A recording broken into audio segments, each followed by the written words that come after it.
Howdy! Prepare for blindness. There you go.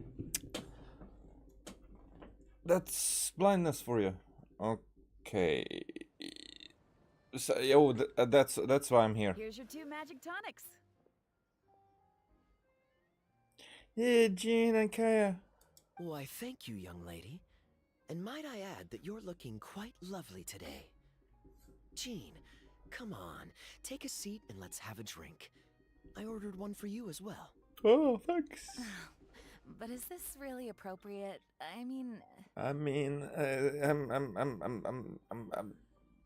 was dating your brother, not your real brother, but your brother. Still worried about Klee? Relax. Albedo's with her. She'll be fine. I mean, wasn't Kaya's skin more like a brownish, not like a reddish? Or am I?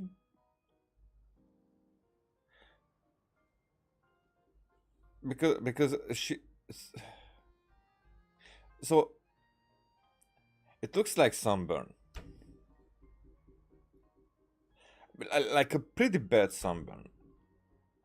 It looked like the hug slapped him in the face and every other part of his body. Kaya and Master Jean! What are you two doing here? Well, buying sunscreen. Look who it is. The Traveler and Paimon. You must be the pleasant surprise that Miss Alice told us about. Hey. greetings to you both. This is one place I didn't expect to run into you two. The locals here have been talking non-stop about some brave heroes who saved the world. Let me guess. You two have been up to your old tricks. Well, we were just witnessing. Well, not just us. We only played a small part. You could say we were 2 members of the Heroes Adventure Team. Still sounds mighty impressive to me. As ever, our honorary knight is making us proud wherever they roam.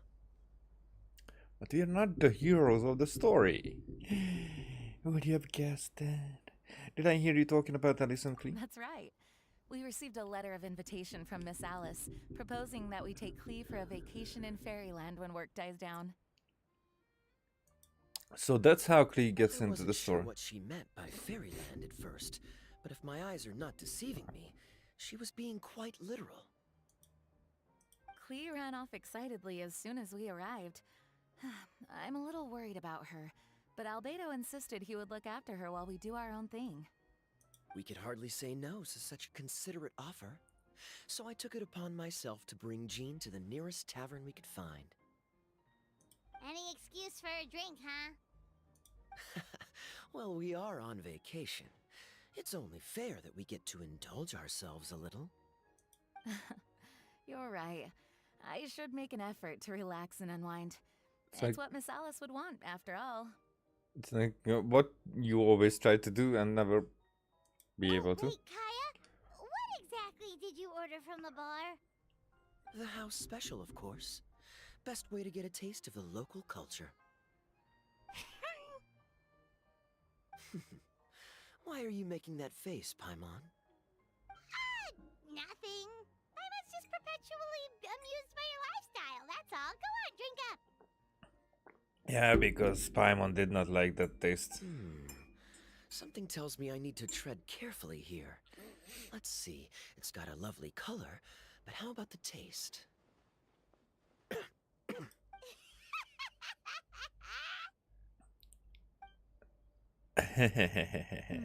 I think maybe I'll pass.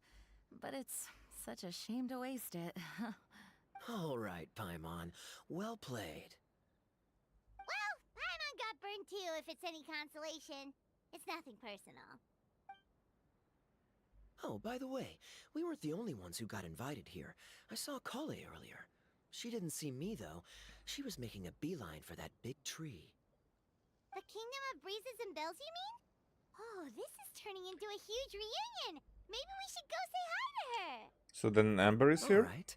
Well, give her my regards. And Eula as well. Will do. Enjoy the vacation. Thank you. Enjoy your time here, too.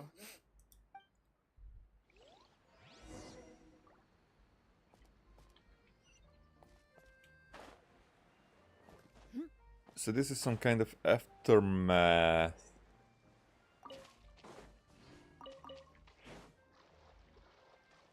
So I was just trying to come here to do this thingy, and this started. It's like it happened like a day ago, like exactly 24 hours ish ago. No, it's more like 22 hours ish ago.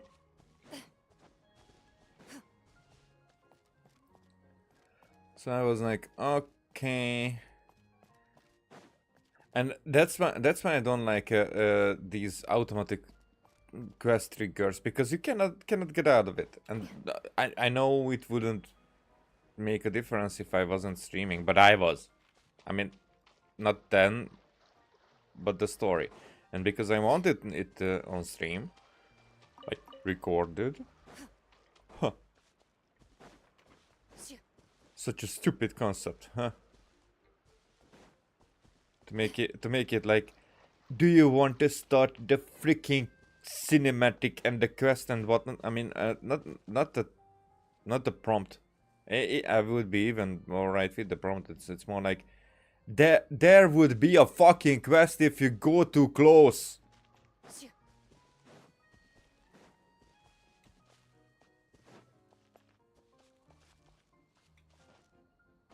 But no. Such a stupid concept.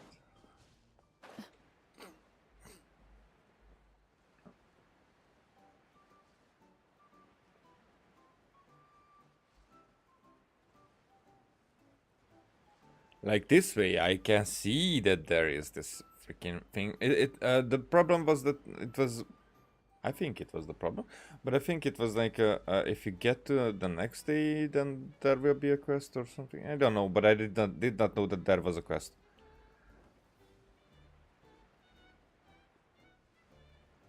And I was like, okay, fuck yeah, I'm at work. So by the time I will be able to stream this, I will have to sleep. I will have to arrange my figuring stuffs.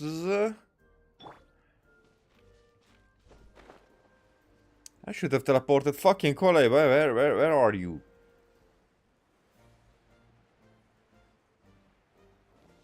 I was like a, they showed a tree and it's not that tree, but like 3 forests away. Yeah, I'm a little bit. It's in the middle of the night, so it's kind of. I just woke up. Nothing short of amazing. I have to write it down so I can tell Master Tainari all about it later. Hey, Kale. Hey. You scared me. Traveler in Paimon? You got invited here too? It's a interesting with Kole. She's like. One time she's like, oh, so adorable, so cute, such a cool design, and the other times it's like, well, this was a lazy thing. Well, this is not my type. Well, this is, and the other times it's so cool. It's Kole. Yep. Well, they sort of skipped the invitation part, but anyway, what you doing out here? Something caught your eye? Maybe her outfit is too gray for me. Maybe if these lines were too more like either green or these orange, goldish. Oh, yeah. I'm trying to observe and summarize the structures of the trees here, and also the animals that live here. Well, the residents, I guess? I still can't get over the fact that they're all someone's origami handiwork. Once a forest ranger, always a forest ranger, huh? Not sure you'll be able to apply much of what you learn here back home, though, with this being a magical world and everything. What? What? Over there, by the giant footprint. Have those houses always been there? Oh, those? The local flying squirrels told me that they were built by a small dragon and some guy wearing a hat. Oh, that must have been Mini Durin and Hat Guy. Any idea where they went? Supposedly, after building the houses, they went to somewhere called, constellation Metropole? Did I say that right? And actually, Paimon sounds drunk. Yep, you got it. Oh, also, when the locals mentioned the dragon, did they seem at all, did they say how they felt about him at all? Now that you mention it, the atmosphere changed a little when they talked about him. Oh no. They mentioned some stuff along the lines of past misunderstandings and welcoming new members. I only just got here, so I know very little about what has happened in the past. They seemed genuinely grateful for the houses, though, and said they were going to plan a welcome party. Oh, thank goodness. Whew. Sounds like the forest has begun to accept him. It's a step in the right direction. I mean, it sounds like they were overly accepting you. Are you looking Of for him. that small dragon? I was just worried about him. Yeah, he's a new friend we made after we arrived here. But because these are reflective of the personalities of these others, like the fates, more like of these, but probably the personalities as well. Durin might be a cool guy. No way! Really? I'm getting more and more interested in your story. No. I've got to save her for next time. For now, I've got to make the most out of my time in this wonderful world. Oh, there's no rush. Just take it slow and enjoy yourself. Like Kaya. Oh, he sends his regards, by the way. Oh, Mr. Kaya is here too? Then I've got to go say hi to him. You can say hi to him whenever. Just save your time. You do the other thing, you know. Well, right now he's at the tavern and he probably won't be leaving until he's drunk. Not that he'll ever reach that point because his alcohol tolerance is so high. Basically, it's Kaya. You know where to find him. You make a good point, Paimon. Then I'll focus on exploring for now and go catch up with him later. Shall we go pay a visit to the Metropole Traveler? Maybe Minnie, Durin, and Hatkai are still there. Oh, right. By the way, something pretty interesting has been happening in Sumeru recently. Master Trinari has been working really hard on it, so if you have time, definitely go and check it out. Sounds good. We'll find some time in our schedule. Maybe. Take it easy. Enjoy your field trip. Of course. See you later.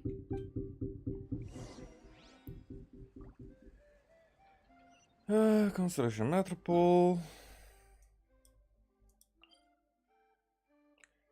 That's the up there part of it.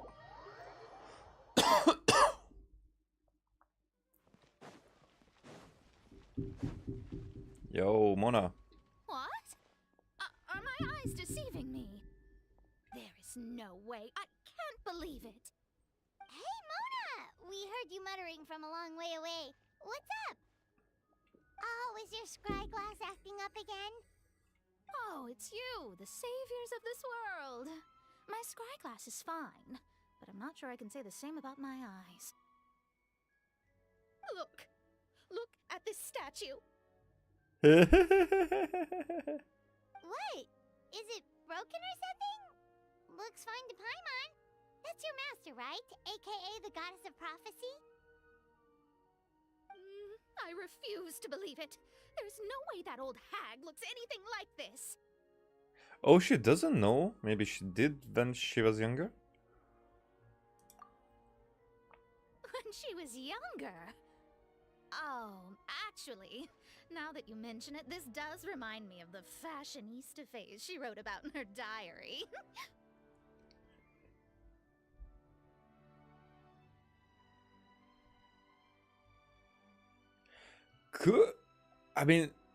Could it be that Mona is acting and she is actually Barbaros?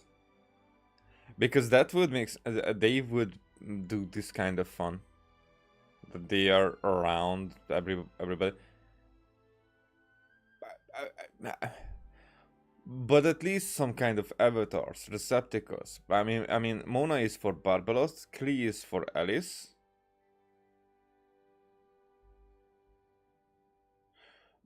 Kind of VR for Nicole ish. I don't know. I mean, Albedo is for gold. She can't hear me, can she? I swear I just got chills down my spine. Either way, it's probably a little rude to talk about her right under her statue. But how do you know it's a statue of her if you never saw her as a young woman? Huh? I did a quick scry when I came into this world, and when I saw the stars' reflections, I was at a loss for words. It looks like fate in Simulanka is based directly on Tevat. Yep, it is, and I was like thinking about the Simulanka is like a simulation.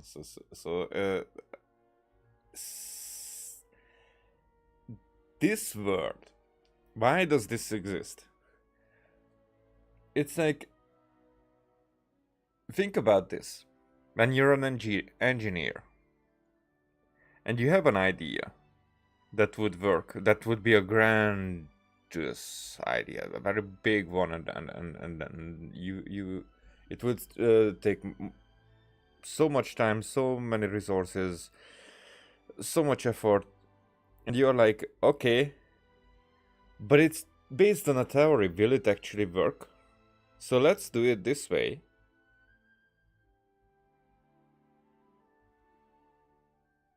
And I can see it. Okay, so let's do it this way. We'll make a maquette, a model about that reflects exactly everything is the same as in the real world, and we can experiment on that. Is our theory working? Can we change fates? Can we change the stars? Can we interact in a way that would make it work, even under the goddess's noses? So that's probably why these places exist, because they were checking out if things are set in motion, they would work. And now they probably know. They're probably over that, and they know, and things probably got set in motion, and they're just like showing us that, okay, you see, this is how we did it. This is how you can do it, and this is what results you can expect. A projection of real-world fate to form an image of reality. Very good one. Actually, what the fuck is if the entirety of Tevat would be like so inside Tevat there's a simulation, but Tevat would be a simulation, and there would be a real world outside of that. Or in layman's terms, basically the creator made this world inside a mirror or a lake, and this world is the reflection. Would you say that it goes the other way around? I mean, like not the other way around, like in time-wise, but more like direction-wise. It's the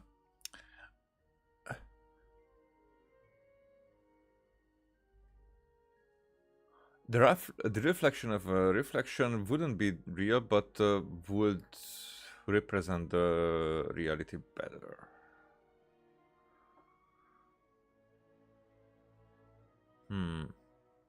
Still sounds pretty impressive. Yep. The more I scried, the more familiar everything looked. It's her work, there's no doubt about it. Even so, everything's far more complex than I'd imagined. Trying to decipher it all is giving me quite a headache. I also asked the locals about her. They call her she who has dominion over the stars and the course of fate itself. Not even a pretense of humility. Clearly, she let the role of creator goddess get to her head. Not that I'm surprised in the least, of course. It certainly matches the tone of her diary. Anyway, we should change the topic. Oh, so Mona, have you seen a small dragon around by any chance? He's about the same size as Paimon, but with tiny little wings. Ah, you mean the one that caused all that trouble? I haven't seen him for myself, but I heard that he came to the Metropole not long ago to formally apologize for his actions. Apparently, he brought a huge stash of Titanium and plant oil to make amends. Most people accepted his apology, although there are some who said that they'll reserve judgment until they've seen how he acts in the future. Oh, okay. Do you know where we can find him? One moment.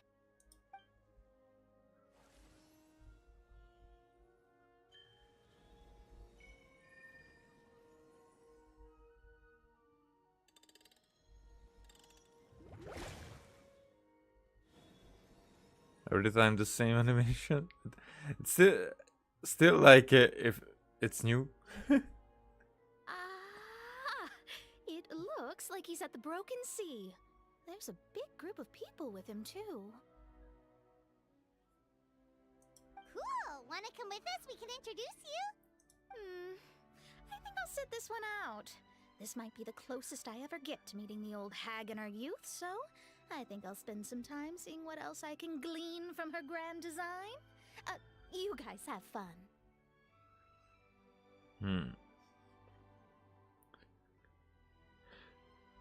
Passing the torch, or I don't know this, because this seems so much like because we now know that Gold is dead from old or whatever, so Albedo carries on, I think. Seems like so. Instead of Barbelos, Mona will carry on.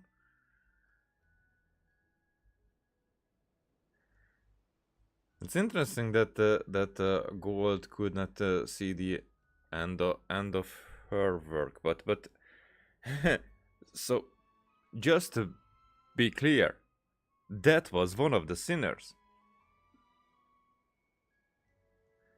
And did it sound like a sinner? Did she sound like a sinner? Guess not. Does Dane Steve sound like a sinner? Guess not. Or guess he does. I mean, manipulative, definitely. I don't know. Secretive. I mean that's for all the witches. Secretive they all are. What do you mean, be careful? Now you're making me nervous. We'll be off now. See you later, Mona! Creating a whole world starscape is no easy task. Old hag, I guess you do deserve the title of Trismegistus after all.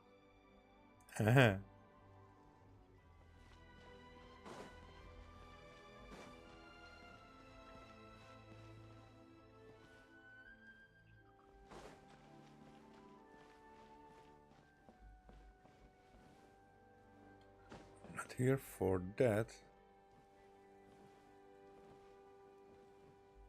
Oh, okay, so it's not something that I can pick up. Alright.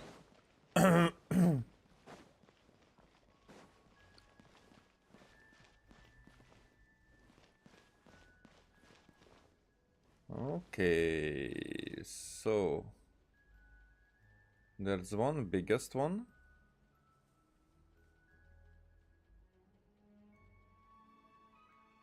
This probably doesn't tell us anything.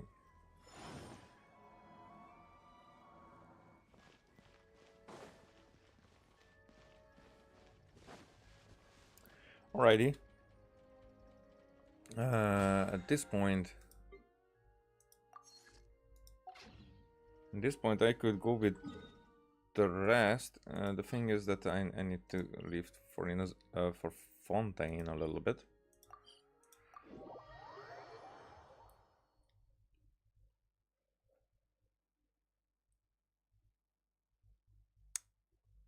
Because I have to do the dailies.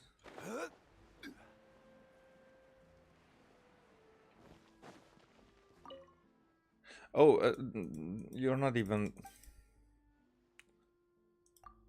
Whatever, now that I'm here.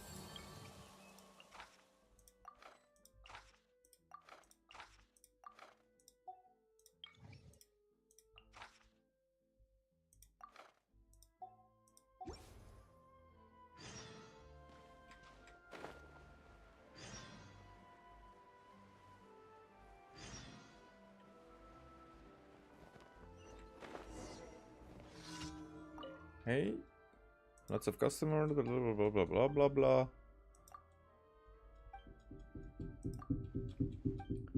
What we're brewing? Espresso. That's that me. 2 portions of coffee. Oh, sorry. Freaking microphone stand. That subtle. That there's this hoop that disappears in the dark because, you know, I'm mostly in the dark. This disappears and I'm always like hitting accidentally.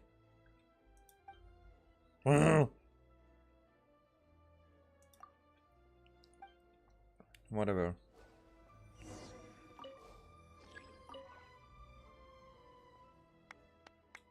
Yay, that was so difficult.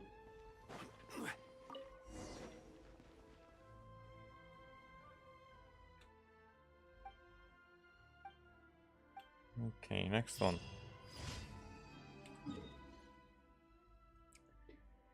Yeah.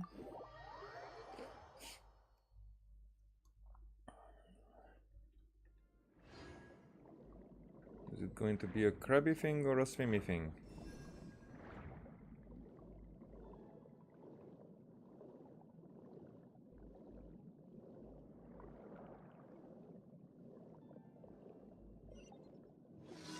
Swimmy thing.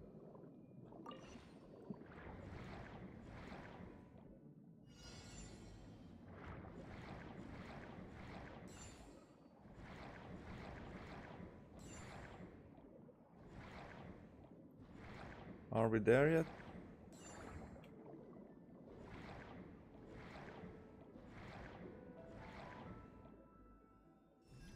There. Next one.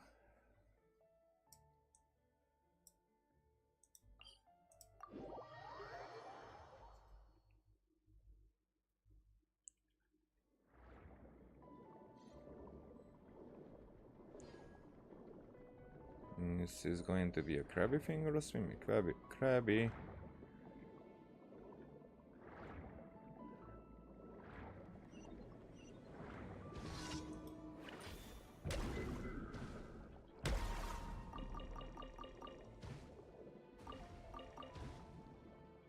Alrighty now.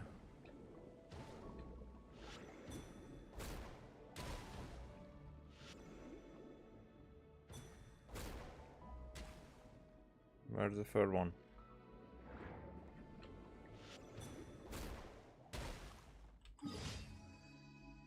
Last one.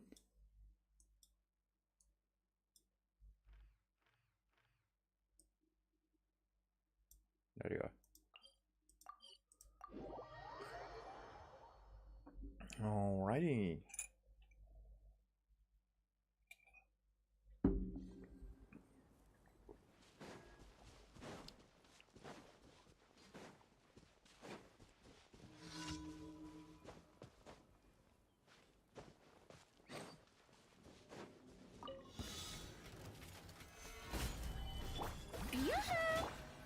Transfixed.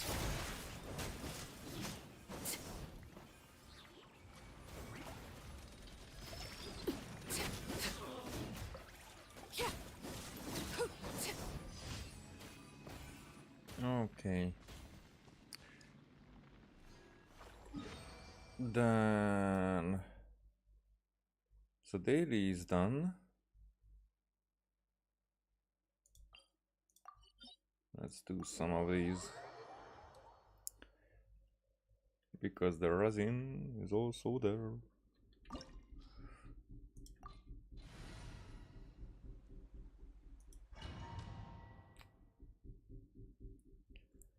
Let's hit the big fish.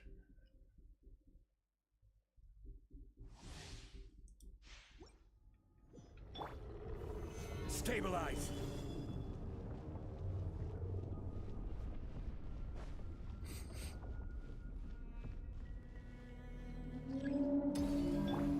Strike a pop.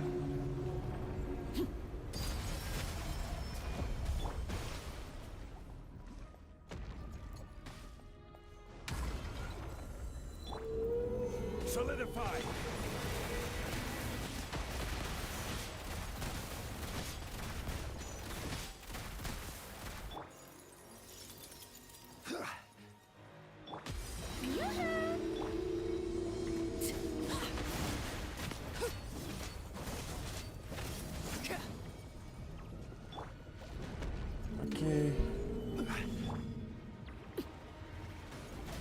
Overruled.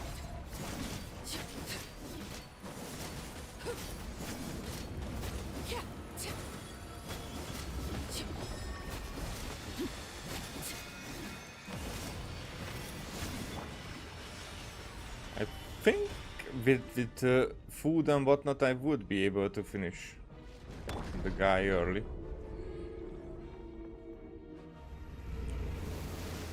I'm not even sure if we are able to do this without getting into this other dimension. Laid bare. Shower me with Gather. Moving.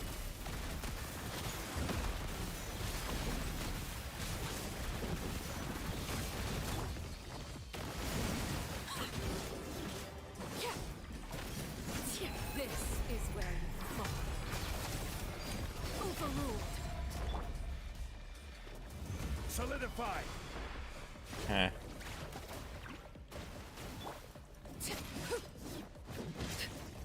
Into the shadows.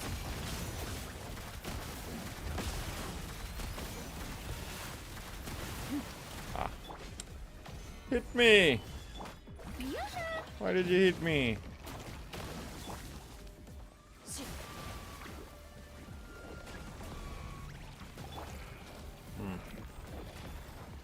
Interesting.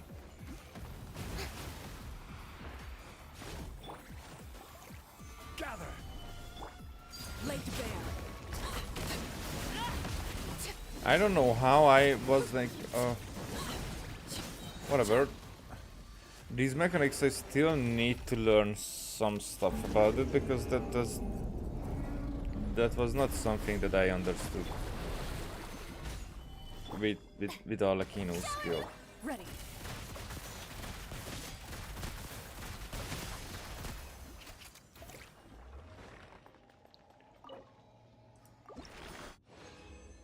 Where did my cooldown go?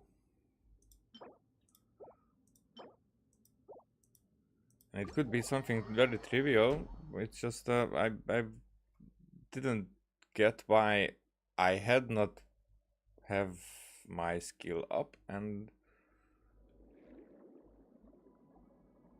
not because of so I had not have my weapon infused, which means that I depleted my skill. But I did use my burst before, so I used my burst.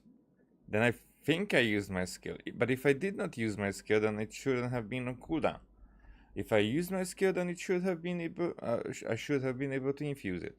Something happened there between that I don't know. It's probably something very simple. But it's not the first time that I realized that I'm missing something there with that skill that's happening, that could happen, and I wouldn't care if I would come out of it positively.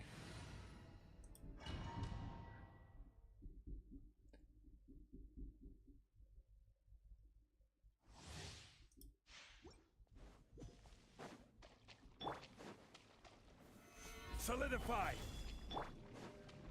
strike a pose.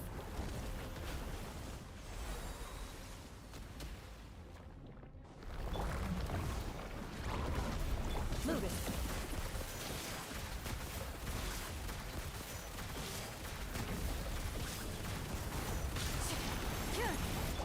Transfix.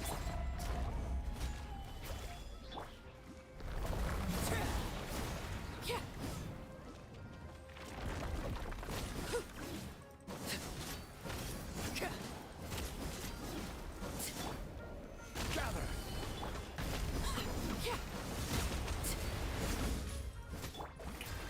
Ready.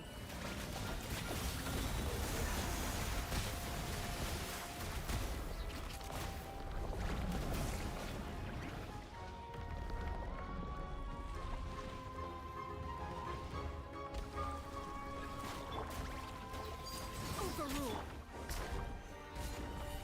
Shower me with praise. Into the shadows.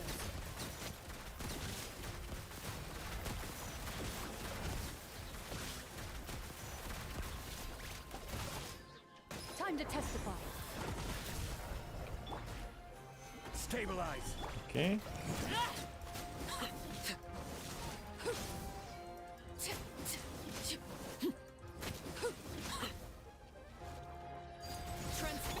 Strike a pop! Whatever.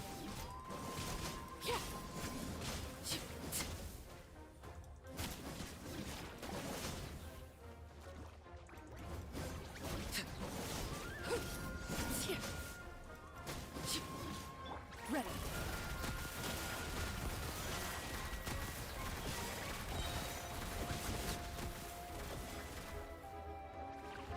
Eh. Overruled. There. Okay.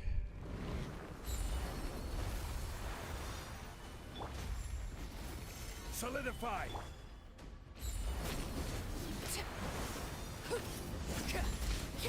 Did I? Everlasting as the moon. Yeah. Not the button that I wanted to press, but the button that I Stabilize. pressed.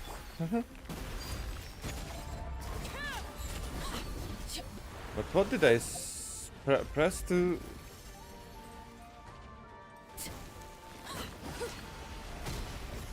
Huh. Solidify.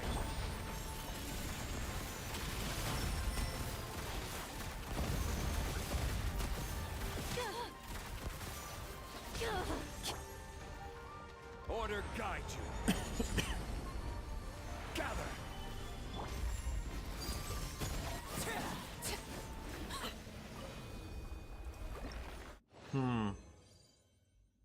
What did I press accidentally that hit the UI?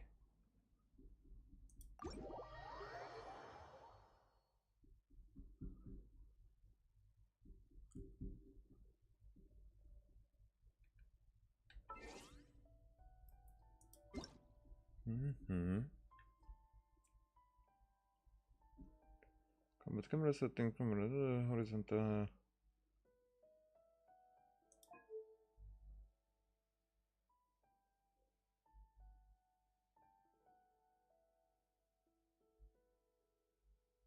The reflection, motion, crowd density, key bindings.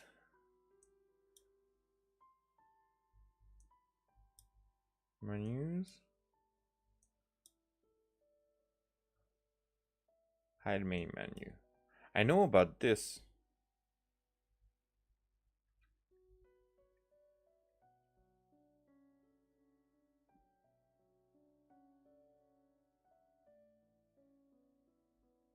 But I definitely did not press that button.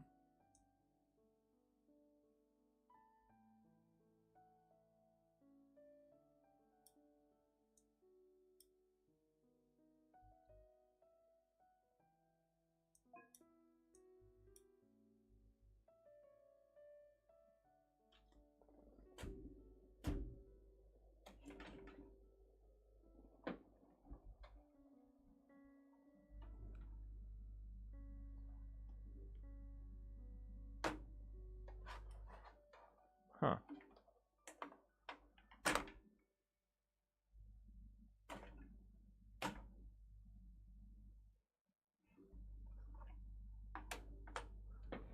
Okay, my machine was a little bit too loud. It still is, but not that too loud that it was. Yeah.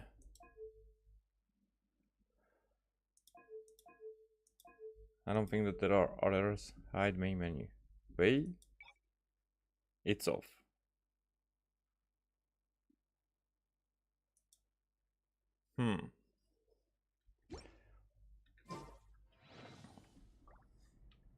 Can I do it this way? No. So I can hide it. Alright. I get it.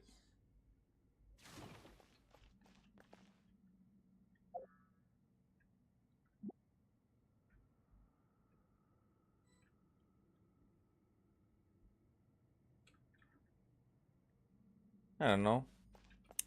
I don't know. Alright. I have 18 minutes. 18 minutes! I don't even need this. Should I do this guy? I just want to get through quickly.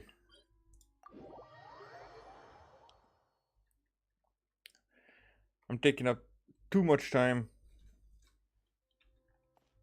Unnecessarily.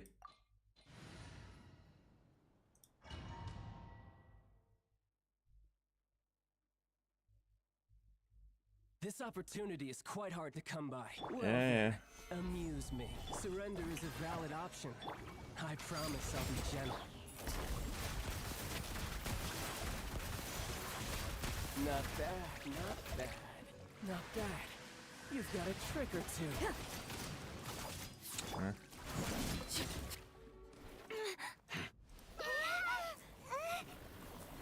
Okay. Allow me to have my infusion still. Overruled.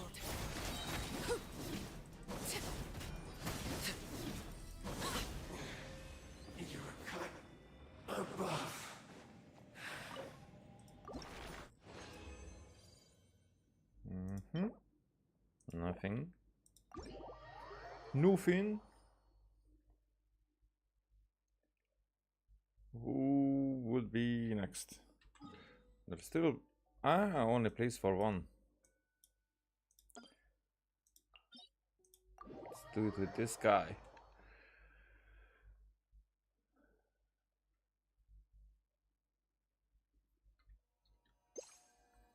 Oh, wrong button pressed.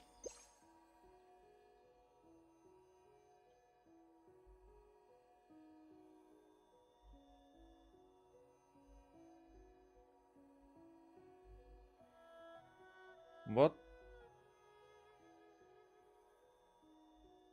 What was healing the Staring others? into my eyes is ill-advised. I can't promise. Oh, because it wasn't healing me. I got it.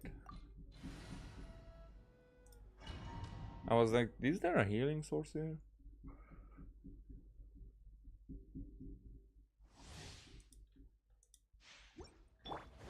Crumble!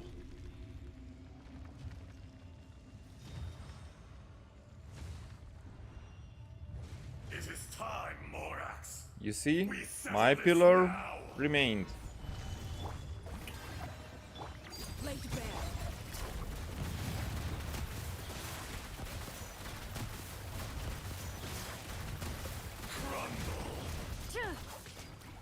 There you go. The enraged Earth will not absolve you!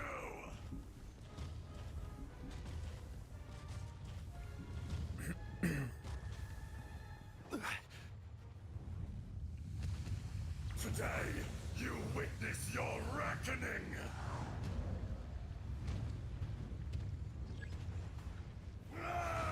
Wow. Overruled.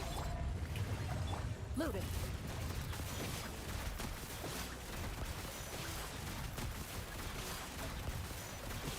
There is no atonement for 1,000-year pain!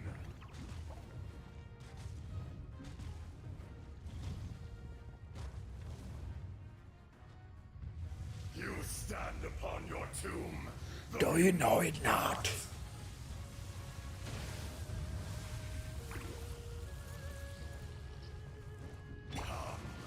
Experience an eon of suffering. An eon. Laid bare. Into the shadows. This is not the best element to attack him with, but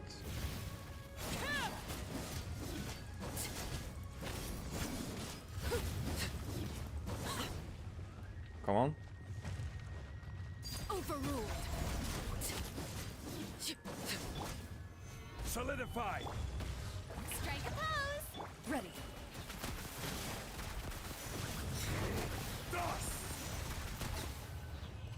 There you are. Nothing. But it's a physical defense. The thing is that it's physical defense is that I know where this goes. Doesn't make much sense, but it goes there.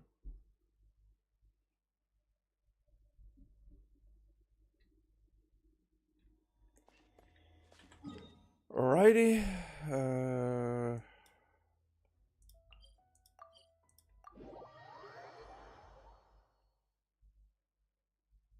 Guess we're kinda done.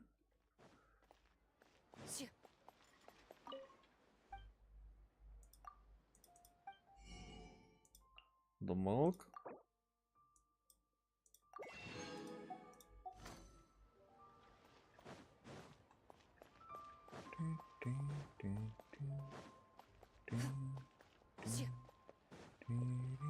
Ad Astra.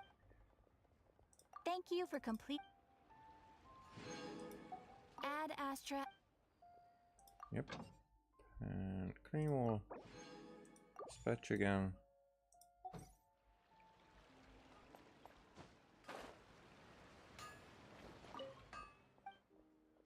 Then this guy.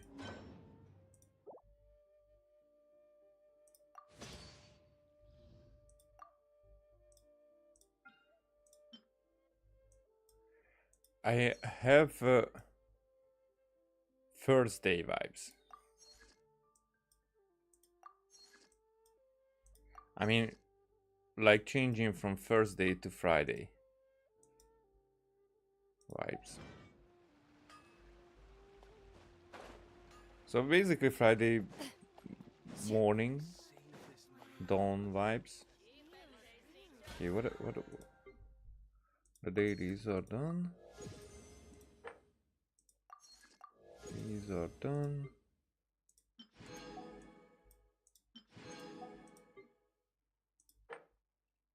And these I have to kind of do. But these are all on the island.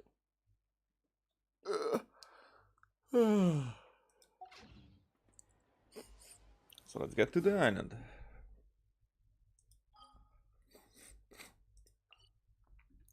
Simulanka, okay.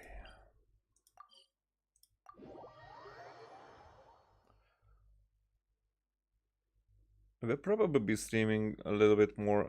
I was feeling that maybe I want to do more of this on stream. I really like this waterfall effect here. But is that where we went into the dragon lair?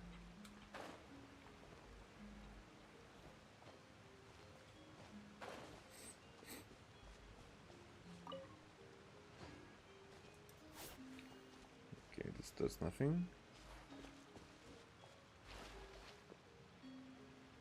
Because here there is an effect like that, and that was part of the story to make effect like that. Hot guy. Osvaldo Hafnabines! Does thou see what I am seeing? Tell me that my all-perceiving Aug de Verurtelang deceiveth me not.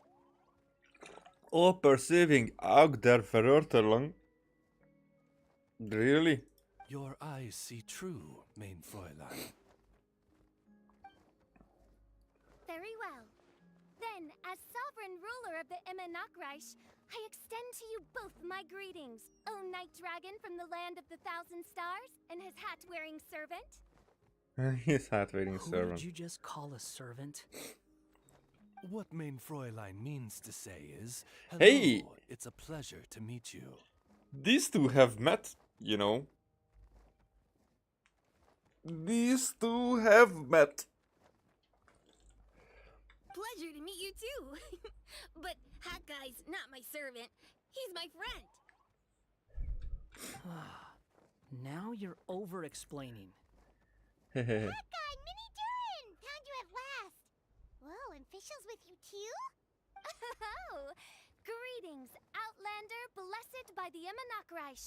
How honored you are to meet your prinzessin beneath the stars of another sky. Clearly a decision made by fate itself. But why call it Immernacht Reich? Reich. You can pronounce it without an ash, basically, because it's not an S. That's the S is on the donkey.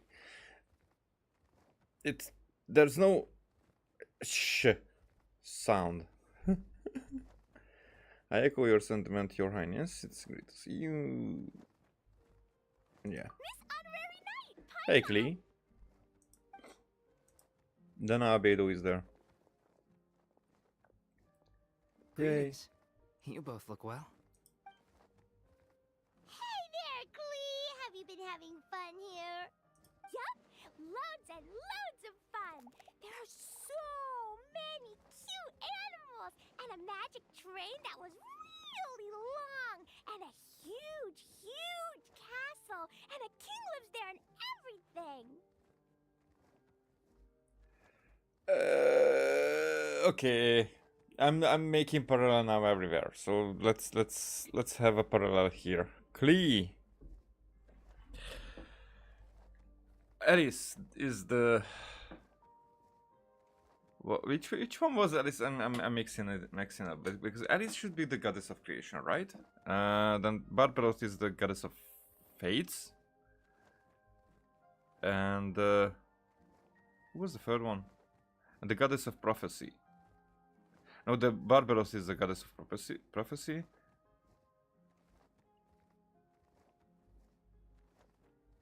But then who was the goddess of fates?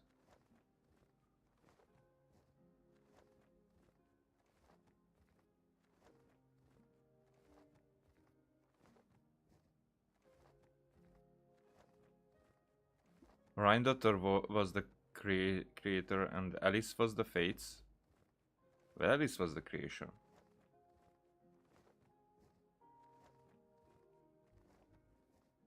No. Gold was the creation.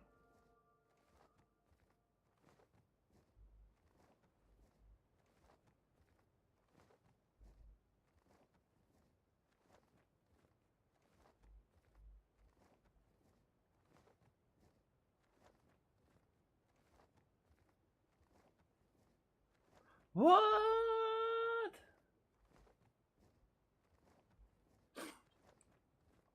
So Rheindotter was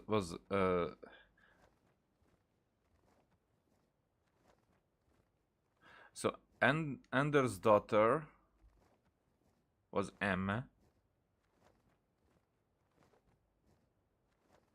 Oh, why? I just played this yesterday. I mean, 2 days ago. Almost. Fuck it. The thing is, what I'm trying to say, what I'm saying always that this world is going to be built for somebody to have it, to live in it, to appreciate it, and just as it was reflected in Durin, now it is reflected in Klee, as Klee is the one who is like huge castle king, every summer event was like a place that was created and was like an experiment, maybe abandoned the experiment that was like given Klee as just a play in. And it could be like Tevot is like an experiment ish, you know, more like an arc, but for a world for somebody to live in. As like Durin, this world, Simulanka was like a gift, but also it's a gift for Klee, even if it's not for Klee, like it's yours, but it's more like it's yours to live in. Now the thing is that Klee is representative here, or Klee is actually inside inside this world, and she is the one that who will inherit all this. Not that it matters. It's more like, as I said, just mirroring the outside. But I really think, because Alice is so much involved and she likes not just with motherly love, I think, but more like that she sees that this is this is why they do all this. It's reflected in her, and everybody is like, "Oh, Klee." I've been taking Klee to see all the sights. It's been a very enriching experience. Alice's magic is truly outstanding. Yeah, Mom's amazing! Klee wants to build a great big house now, too! So, your mom and my mom were friends? Mm-hmm. Our moms were friends, which makes you my big brother. My mom used to read your mom's stories to me all the time. They were great! Big brother? You're part of the family now. Wow. Thank you, Klee. Can I go play with Klee, Hat Guy? That guy, Suit yourself. kiddo. Albedo Cannon? Go on. Just don't go too far away. I'll come pick you up later. Yay! Come on, Mini Durin! Do you want to come play with us too, Fischl? Your princessin accepts your invitation. Rejoice! Though you may be concealed by fog, still you shall have the good fortune to witness the true might of the Aug de Vertelang. What Mein Fräulein means to say is, perhaps we can all play hide and seek together. Mein Fräulein is it. Hooray! I love hide and seek! Oh, me too!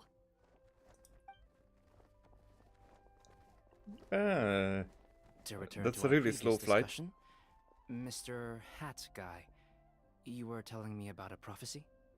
I heard B talking to M. What she said was, Since you're so persistent, let me tell you a secret. Our child will one day rise from the dead.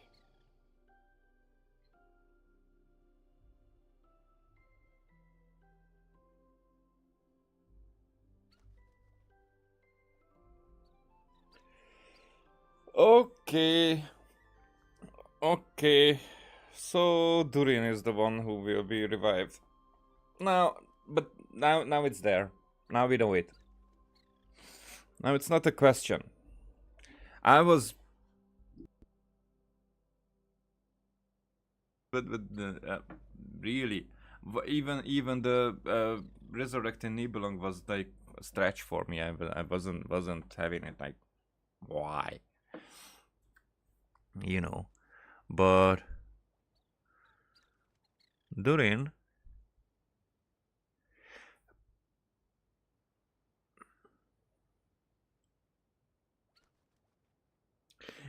it's like as if he was created too early, so he couldn't fulfill his destiny back then, but because Reindatir could only create him then. So he has to be revived to be able to. That's very clever. That's very cool. Is she saying that Dragon Spine Durin will come back to life? I'm sure. I only heard it in a memory, so don't hold me to it. Understood. My recent observations at Dragonspine lend credence to this prophecy as well. Durin's heart has slowly but surely been growing in vitality. The process is extremely slow, but the trend is clear. What should we do? To start with, plan for every potential scenario, including, of course, the worst case scenario. I am well aware of Durin's past, and I sincerely hope that things never escalate to that point. Still, we need to be prepared for every possibility. If the prophecy is true, and Durin's heart will one day beat again, I'd like to hope that whatever rises from the dead is no evil dragon.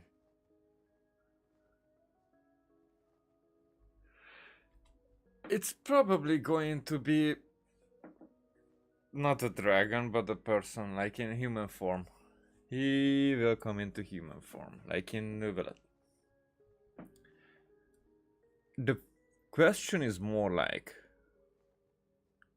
will he get an authority? The same way, I mean, we don't know if Dvalin has the authority or Venti, because it seems like Venti has given back the authority of Animu to Dvalin. Now the question is, because Durin then wouldn't be an Animu dragon, would it be? Would he be? But it couldn't be a Geo Dragon either. That's Ajdaha. We have him there for one way, and the authority is with Zhongli. So Zhongli should be the one to give Durin the authority instead of Ajdaha, because Ajdaha is crazy.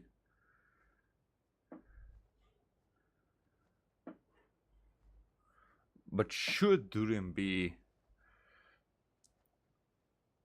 Or should Durin be Pyro? Maybe. Then that his story comes up with Natlan makes more sense. There's so many possibilities here. But definitely I think that if he's a dragon coming back to life and he's going to be someone who actually inherits this world, then yeah, he should be given his authority back. If you understand what I mean. Kind of? But not really. And so, when the time comes, Mr. Hat Guy, will you and Simolanka's Durin be willing to lend us a hand in our hour of need? So they are expecting it to be not that far in the future. What's this got to do with me? You saved the Durin of this world. I don't see that as a mere coincidence. If there is any meaning to be read into the actions of the three goddesses, beyond fairy tale whimsy alone, I can only boldly speculate that the fate of this reflected world may have a reciprocal effect upon our own world. As I said, simulation.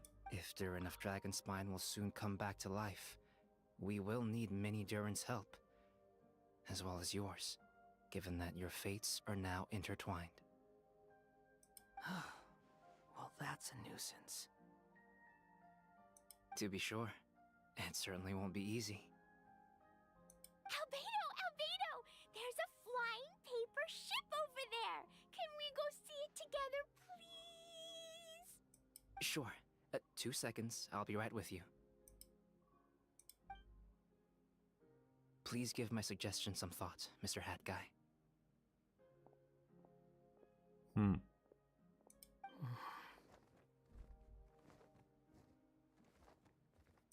Guy, I'm back! Huh? What were you guys talking about? You. Nothing. Huh. Okay then. Let's go join the others. Everyone's going to check out the new origami ship. All right, I'll be right there. Hey kiddo, are you worried about Durin? Why would I be? Do I strike you as someone who cares about other people's issues? Yeah, definitely. Now that he saved Simolanka's Durin, maybe he'll be sympathetic to the Durin of our world. Quit trying to guess what I'm thinking. I'm leaving. Albedo was right. He needs time to think about it for himself. And he was very good because he was like, well, that's going to be the situation. Then you will have to make a choice. It's not that I'm giving you the necessity. It's just it's better for you to expect it. Aww, what a lovely little boat! The forest fairy helped us make it. Paimon just realized there's a lot fewer people around the Broken Sea now. Guess most of them have made their way back to the Metropole. Does this boat have a name? I can't see one anywhere. Huh? A name? Every boat has a name. At least, all the ones I've seen before. They're usually symbolic names that represent something aspirational.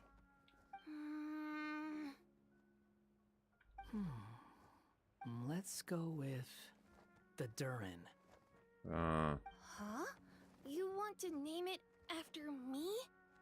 Oh, you mean to wish Mini Durin a safe voyage as he sails into a new chapter of his life beyond this world?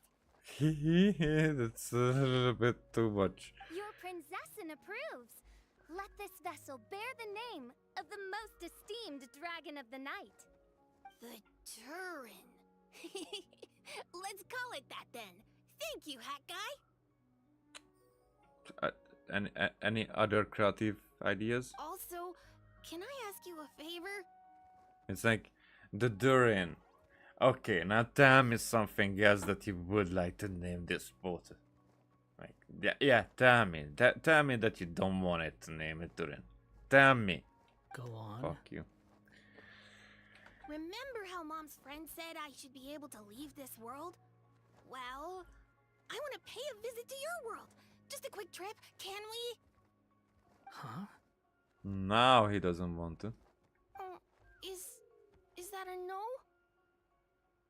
Paimon thinks that's a great idea. If the people of Simulanka are allowed to go to Teyvat, then what's the problem with taking Mini Durin there for a visit? I mean, do we know that the people of Simulanka are allowed to go to Teyvat? I'm assuming I'll have to be your bodyguard while we're there. I can protect myself. And I'll do what you say. I won't fly off on my own, I promise. Please, can I go? It'll be up to you to stick close. If you disappear on me, don't expect me to come looking. Got it! I'll stick close! Why don't you take the Durin? Now you've given it a name, it'll be a maiden voyage for the boat and a brand new journey for you. Are you leaving, Mini Durin? Okay. Well, make sure you come visit me in Mondstadt so we can play together again. Klee will draw you a map to show you the way. Though our time together has been as fleeting as a ray of light in the depths of the long night, the Epilogue will welcome you with the grandest of music ceremonies on the occasion of our next reunion. As surely as the stars in the sky watch over us, we shall meet again. What Main Fräulein means is that you're always welcome to visit her at home as well. Cool! I have so many new friends now! I'm so happy! Are you done yet? If you want to leave, then get over here. Take care. Thank you, everyone! Thank you so much! The blessings you gave me are more precious than any treasure, and more beautiful than any fairy tale! Next time, it will be my turn to make your wishes come true! Yay.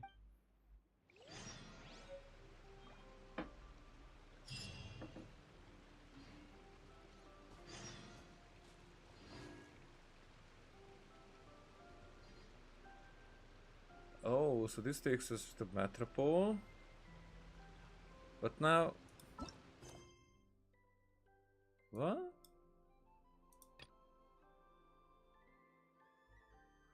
So that's in Sumeru City. And this is the other thing. These are...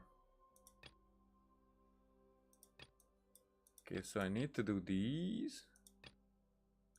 Because those are time gated. Oh, and there's already the next day.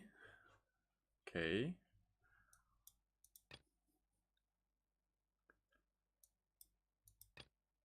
Okay. The go head there. Okay. But first, let's do this.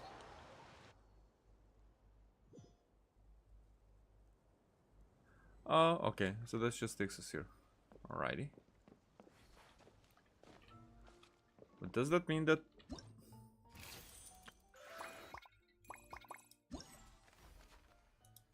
Okay, so that was the end of that story.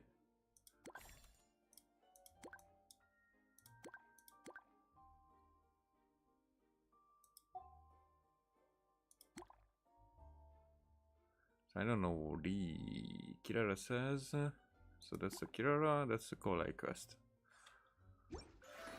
So I'm planning to do those.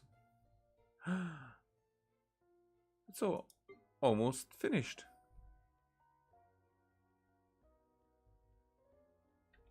A duel is a battle of wills.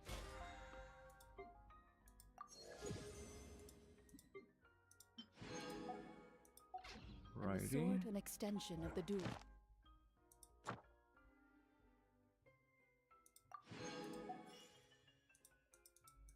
That I still don't get. Long-term encounter points.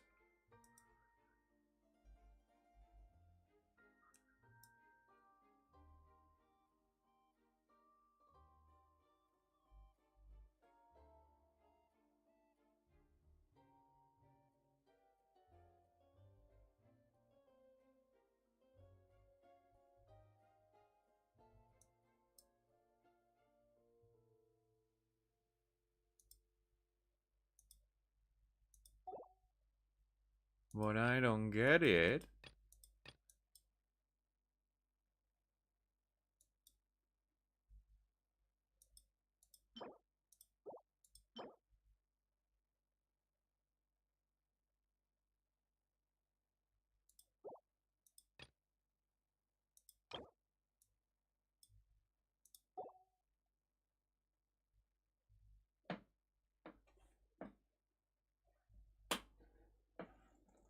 So if I... Spirit. What? If your heart recoils in fear, then your sword may as well be in its scabbard, because you will not wield it effectively against your foe. Okay, so here there are so many things. Definitely. To do like... And to play hide, I can't mean. Can't play hide and seek. What I figure is there. There.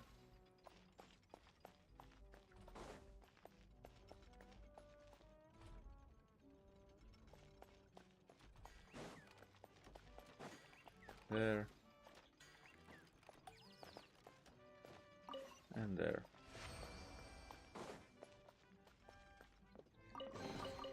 If these items are unclaimed, we may take them without controversy.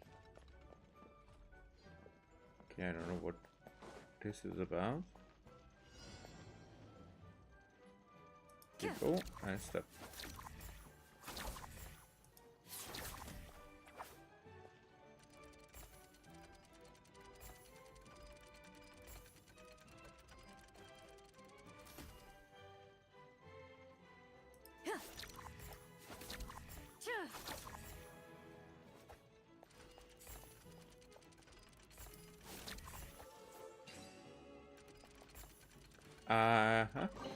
I do get it. Stroke of good luck. I just didn't. And a very welcome one.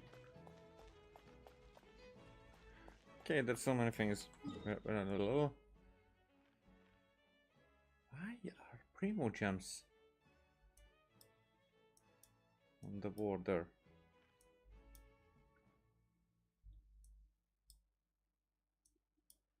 I am in Constellation Metropole again, huh? Happens. Happens all the time. So at first...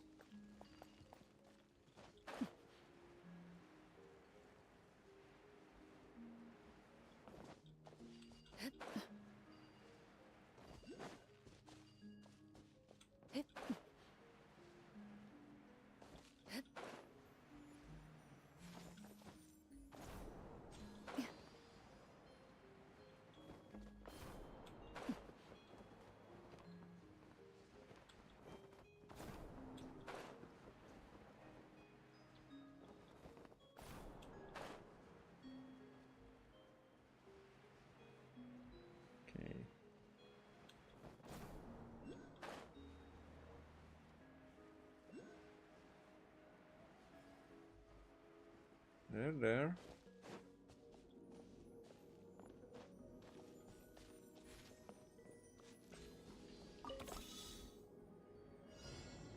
Let's do this quickly.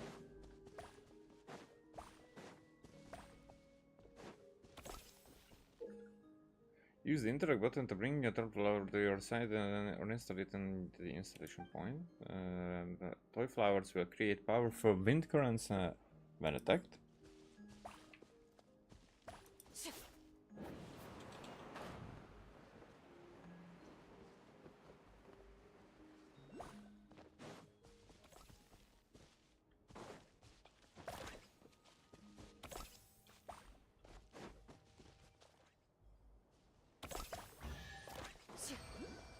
Yay. A stroke of good luck, and a very welcome one. A luck of good stroke.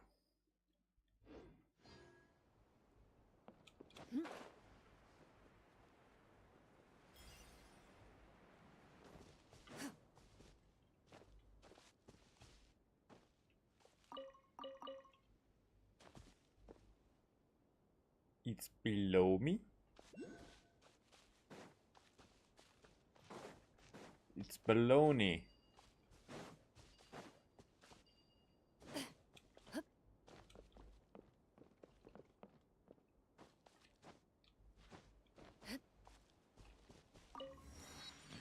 Now we have it.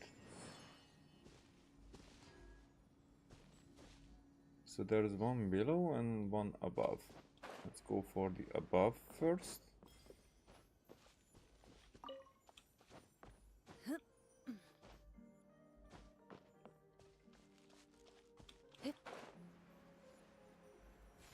Got that one. Now let's see, how can we get below?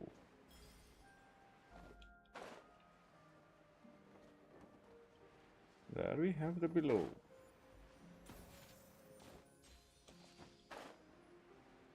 Okay, now let's see this way.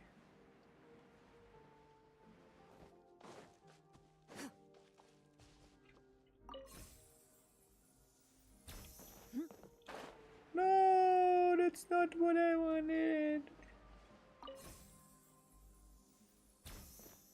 I did not expect. What the fuck? I was pressing the freaking button.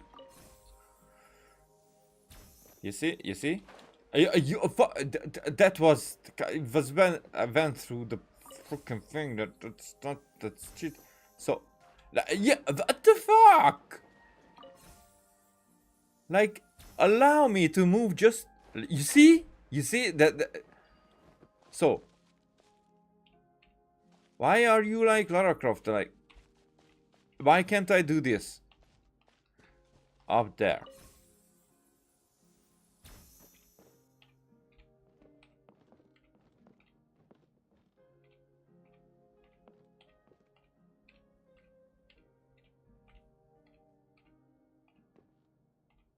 Oh, now you're doing it. No, that hitbox wasn't there.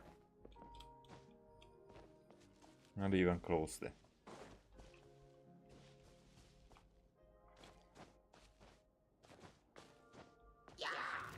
Yeah. Okay, I'm going this way.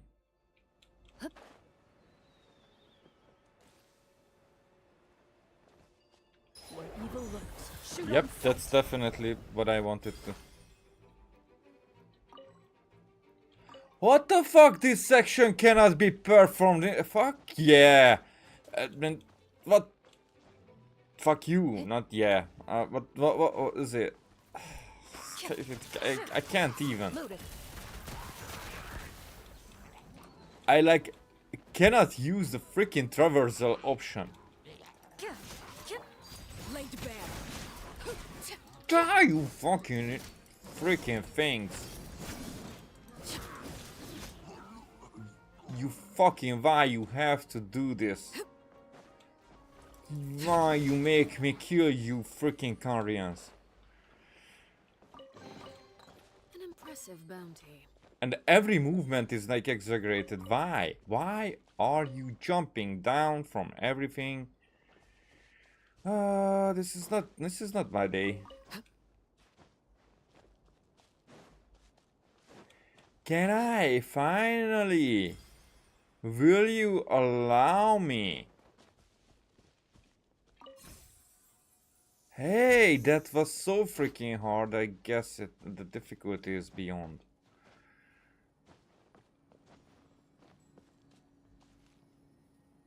Wait.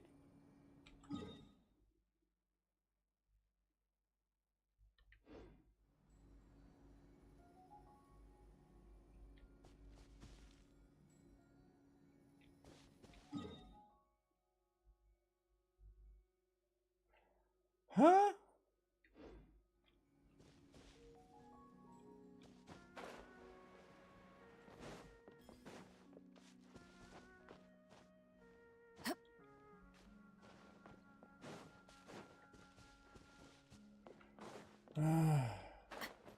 No, no. Oh, I saw it.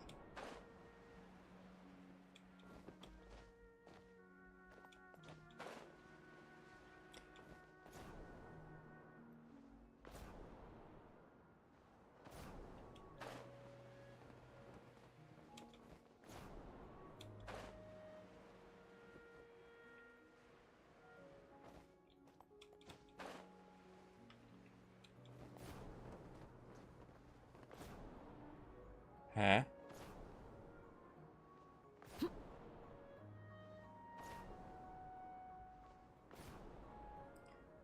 But why?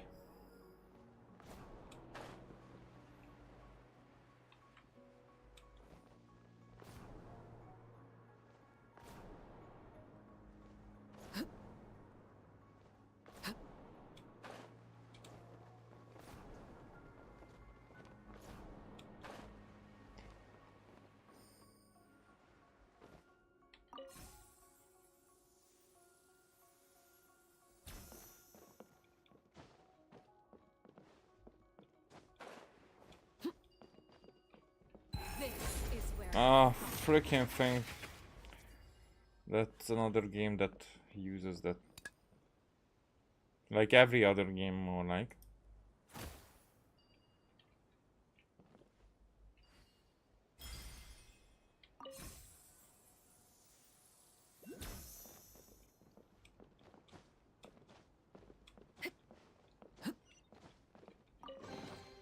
An impressive bounty. Yay! So we don't need to do that anymore. Finally.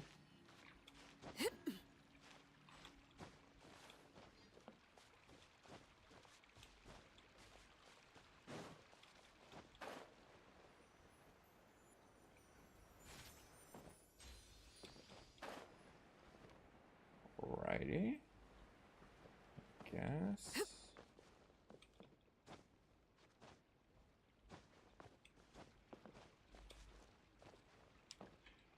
Let's see, does that mean?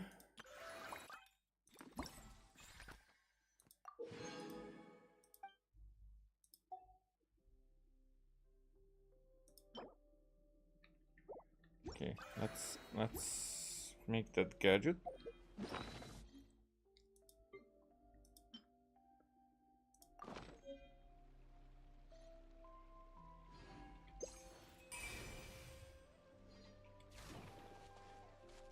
Doo-doo.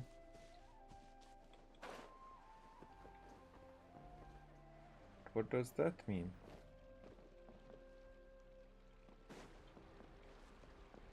Wow, this one is waiting. That's stuck off to the side first.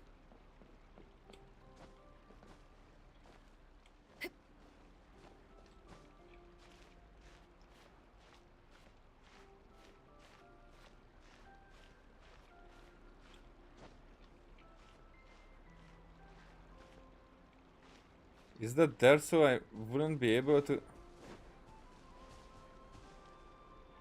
You know that I have other means.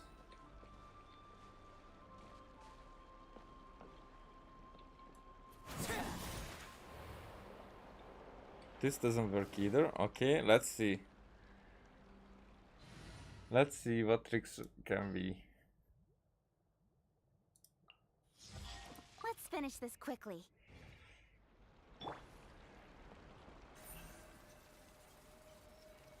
Incoming. Ah, okay.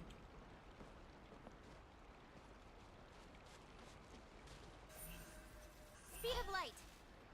Hey!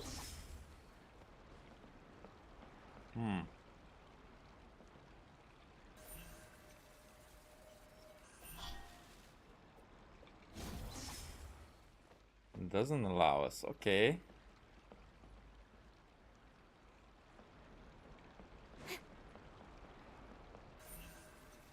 Don't blink. Huh. Okay. What other characters do I have that can do stuff like this? Teleportation? No, no, no.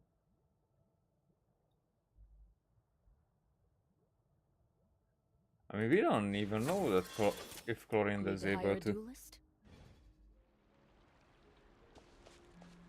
Into the shadows. Okay, so it doesn't allow anything like that to go in.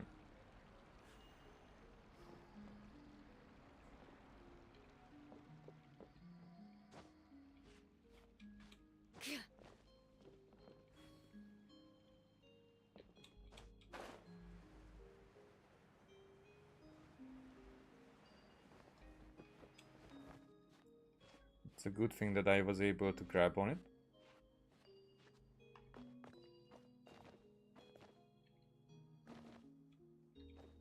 Yep.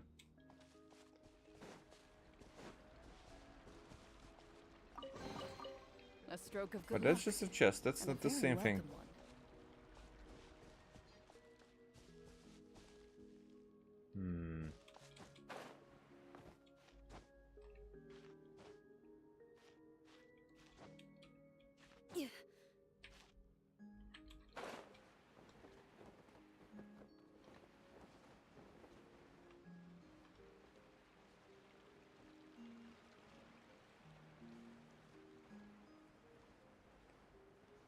Nope.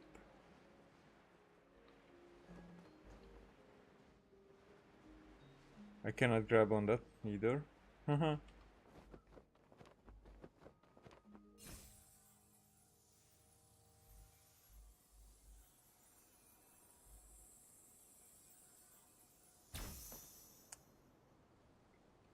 Nah.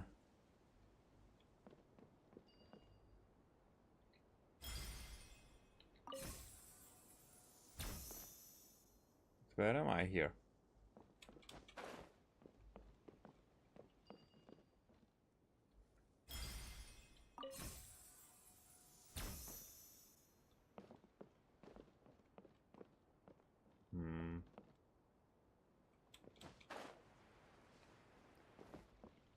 Okay, so not from there.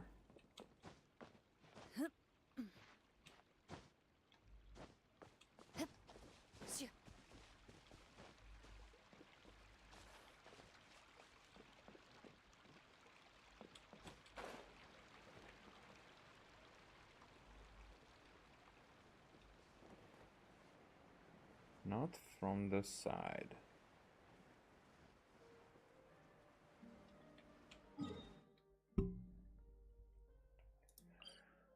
So how do we deal with that current?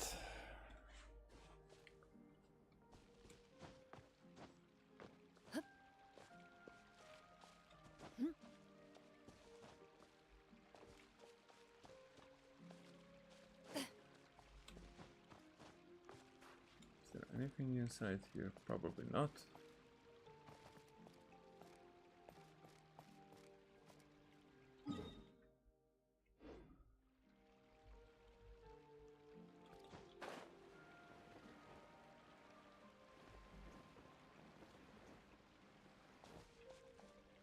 So I guess that's the only thing left here.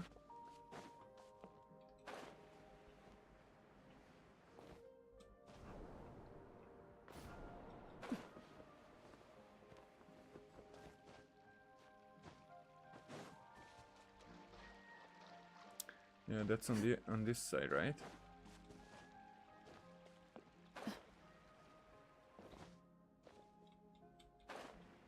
Oh, on this side. Okay. What is that? The background run. Or backwards run.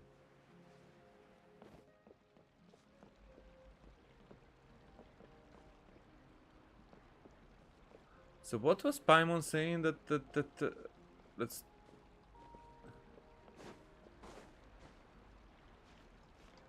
stick to the side?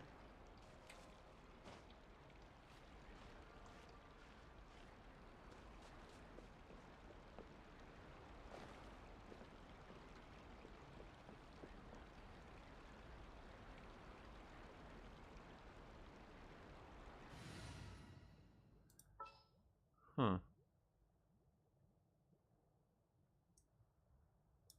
So skills will not take us inside.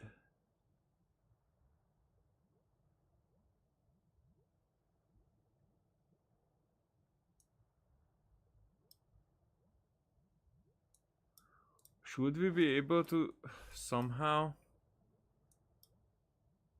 Ready for trial.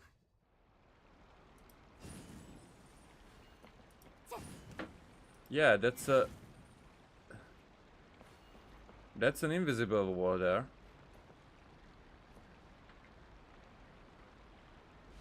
I wouldn't even be able to shoot in there. Let's go out and... You see?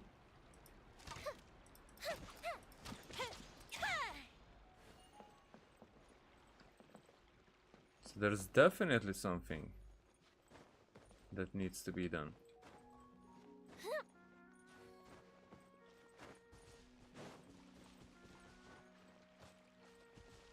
Okay, I will rewind to see what Paimon was saying about that.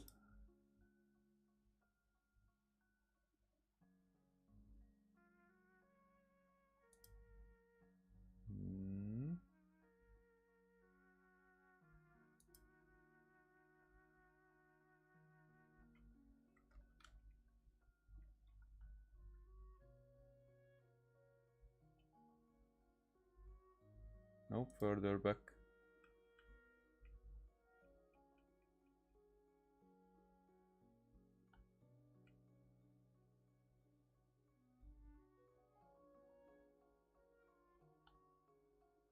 This wind is way too strong. Let's duck off to the side first and ignore that little flower inside for now.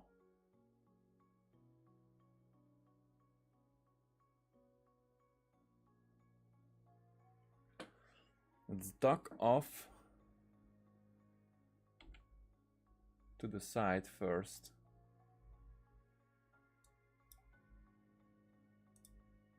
Fireworks are for now, but friends are forever.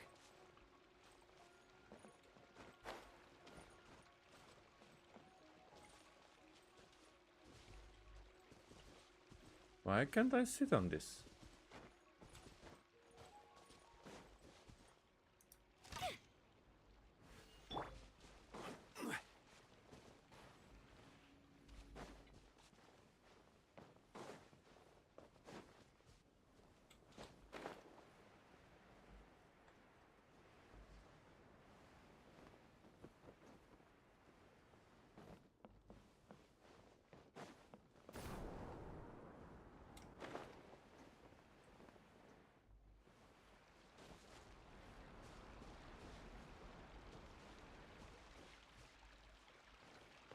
I still don't get it. Alright. I'm gonna leave it here.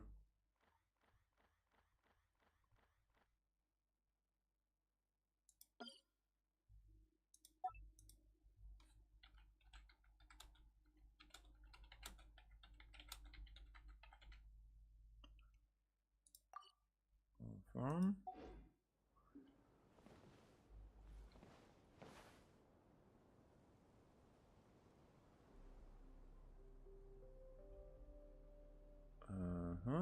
So there's going to be one more.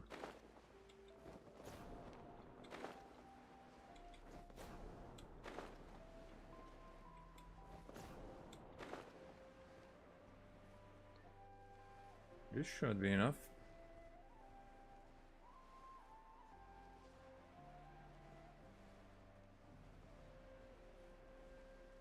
That's all three of them.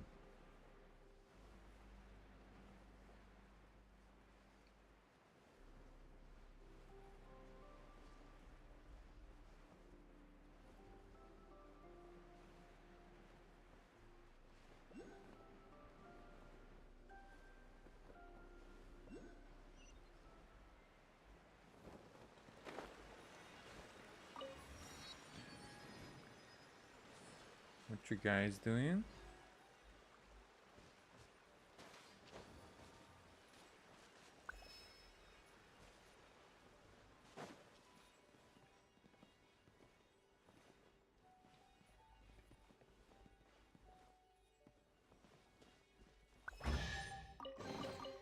One man's Right. stone is another man's gem. Offer here your weapon, bride. This spell the dance days as night does night.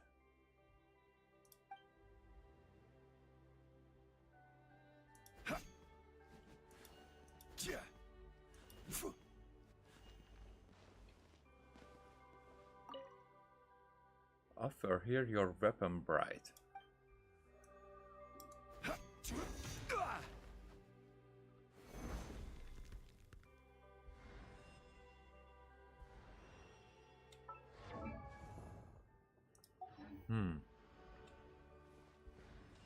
What do you mean?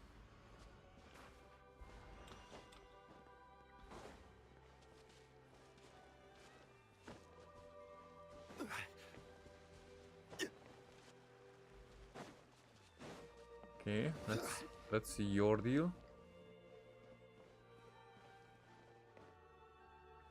Elegant statue.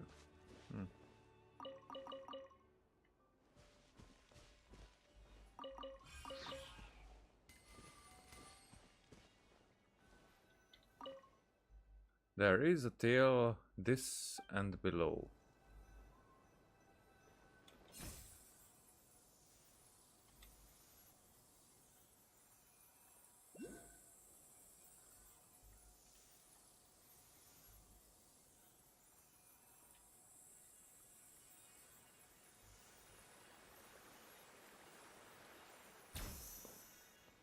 Oh, this is that room that everybody One man's stone is another man's was gem. kind of talking about. Yeah, I heard about this room.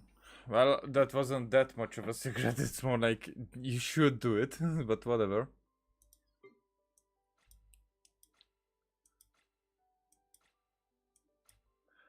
And also, I think I should go with all my stuff and basically use up because I barely have any place in the artifact inventory, so I should use the artifact strongbox.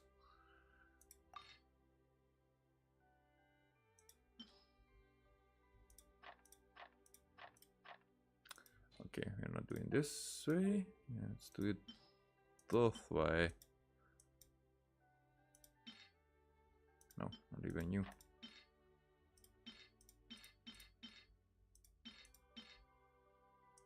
And now we're going like this.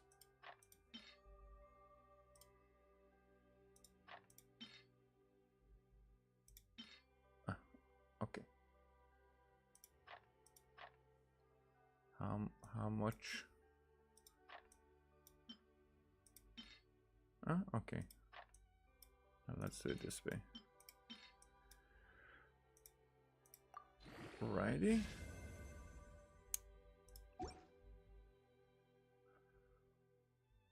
And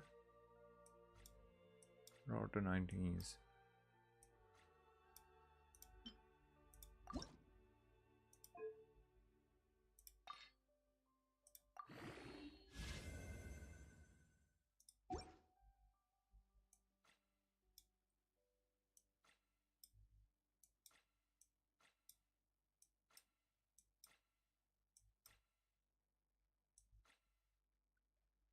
I don't have other 19s. Okay.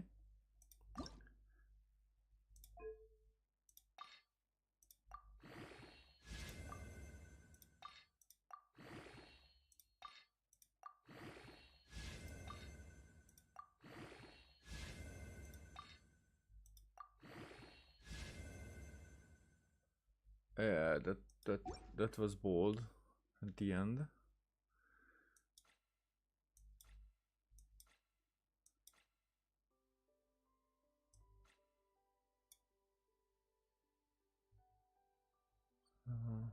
Not you, not you, not you, not you. Let's stick with these.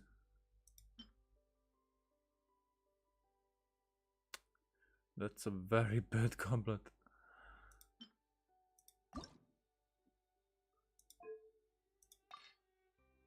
Oh, we're not doing this, I guess. Okay.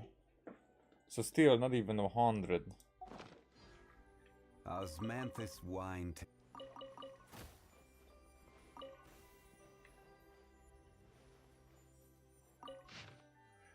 Long, long ago, in an era where, when the mountains were filled with precious treasures, the stars were joined together in long snakes, and the dreams of the night abounded in color.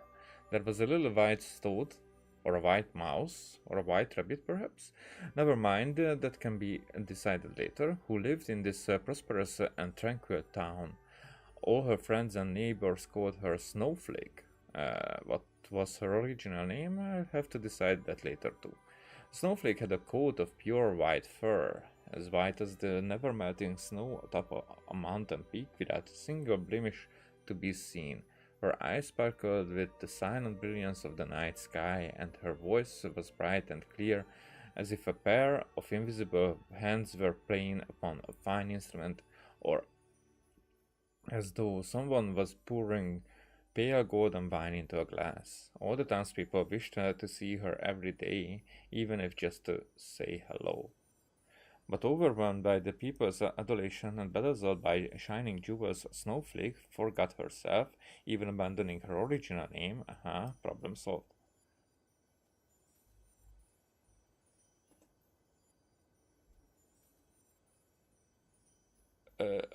Okay, I get it.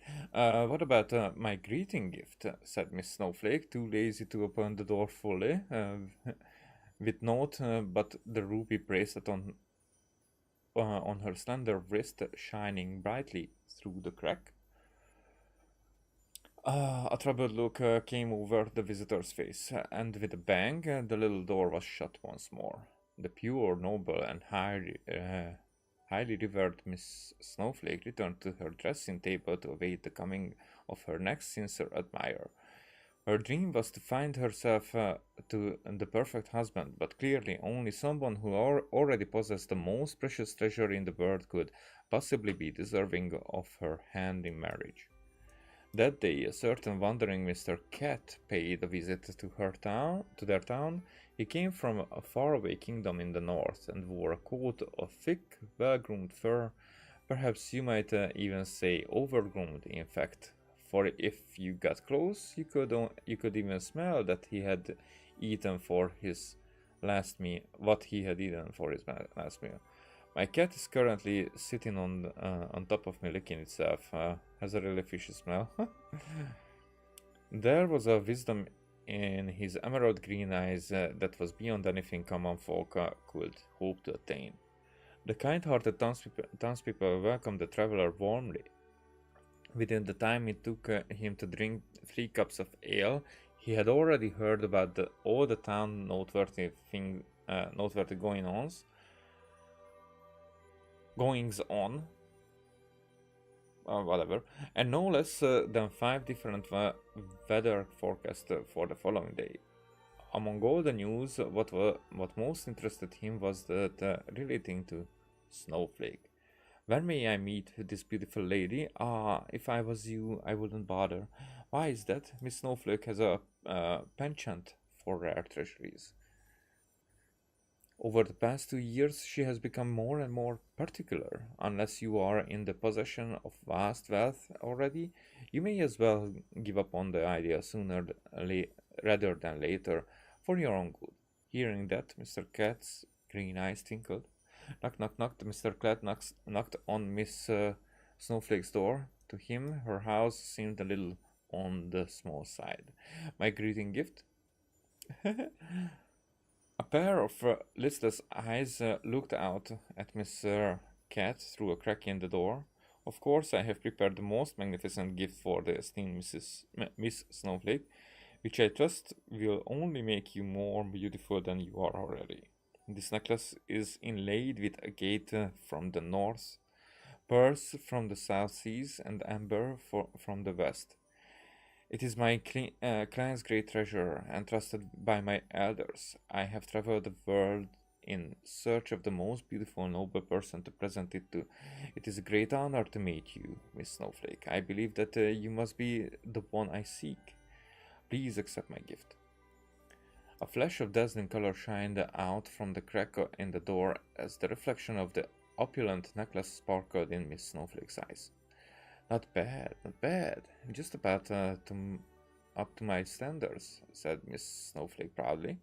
After meeting you, I am now convinced that all jewelry will pale in comparison with your unparalleled beauty. But please, allow me to help you put it on. Mr. Cat bowed sincerely, then took a step inside, nearly getting stuck in the cracked open door as he did so. I will now perform the ceremony of blessing and prayer for you, that this gift might still shine and brightly as the moonlight once I am gone. Please go ahead. Intoxicated by his phrase, Miss Snowflake exposed her flawless alabaster neck. From that day forth, no one ever saw Miss Snowflake again. Some said she had grown tired of the mundanity of life in the town and set out on a journey to find the treasure alone. Whereas others were convinced that she had finally found the husband she'd been waiting for, living happily ever after with that Mr. Cat from afar. For someone, passing Mr. Cat as he left town, caught a whiff of Miss Snowflake's delicate perfume on his fur coat. Maybe this story isn't suitable for children either? I have to think it over.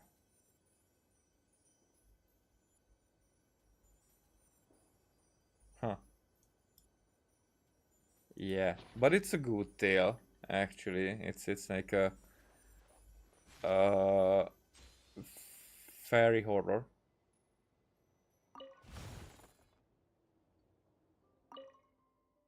You're not quite sure where this toy came from? Perhaps a resident of the Broken Seas secretly stuffed it into your bag. Okay, you're not quite sure where this flowering came from? Perhaps an inhabitant of Forest Basin secretly stuffed it in your bag.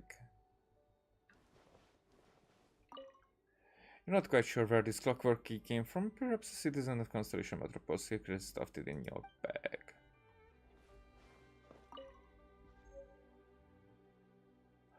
Huh?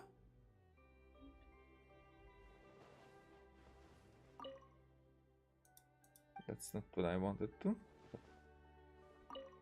A familiar looking choo-choo cart. It seems to steal memories of an unforgettable summer of adventures in a domain. And the other stuff.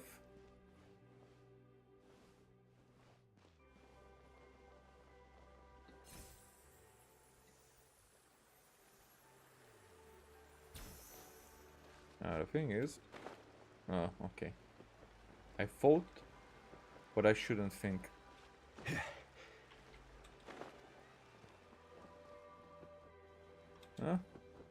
Quicker.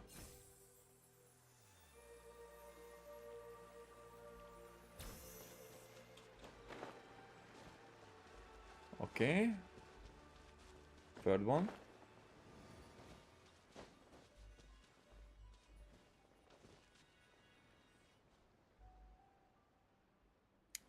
Okay. First here. Peaceful stone present you now your armor strong, that guard your heart lest it go wrong.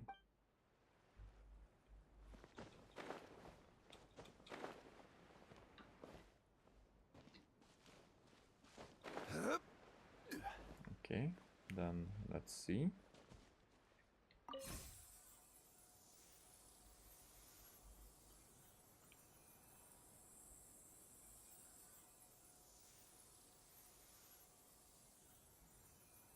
What are you going to find here?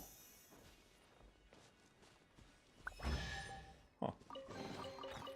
man's just. stone is another man's gem. So there should be something maybe with the third witch.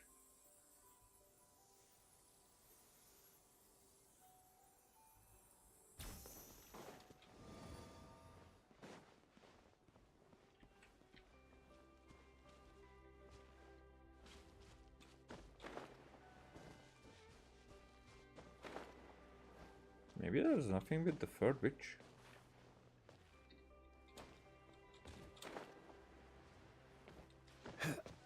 I mean, that's the first third, but...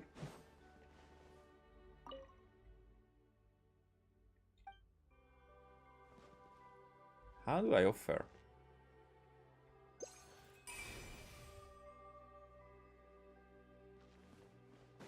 Okay, let's not... That, let's...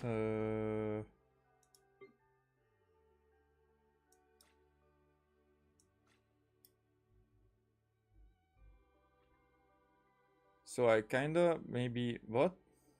Got another one of this.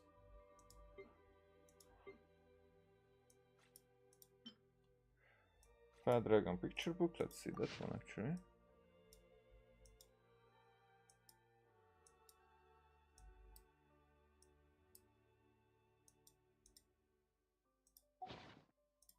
Oh, it says Dreams of an Ancient Capital. Read. I will read it later. But it actually can be very important. Don't rush. Okay, so this story.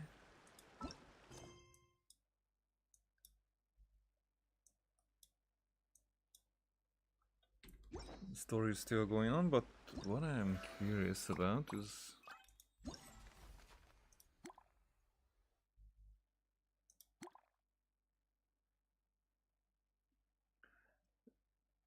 narration footnotes. Where do you want to go next? Okay. So I do that. If you'd like to see, but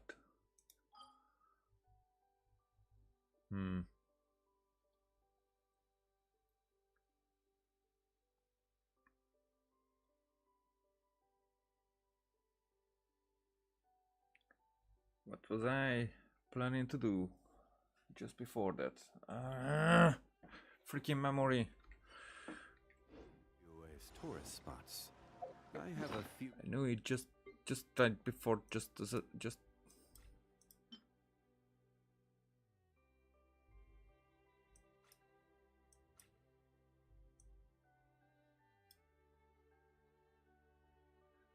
Excerpts of Bliss. References.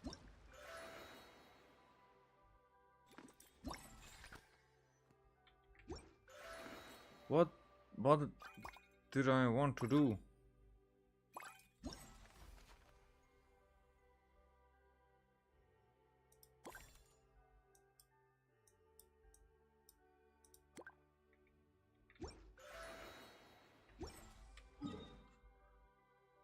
I'm getting crazy.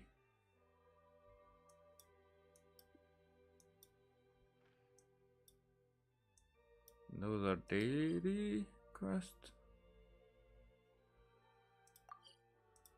I'm coming here because there's something that I want to remember. I just don't know what.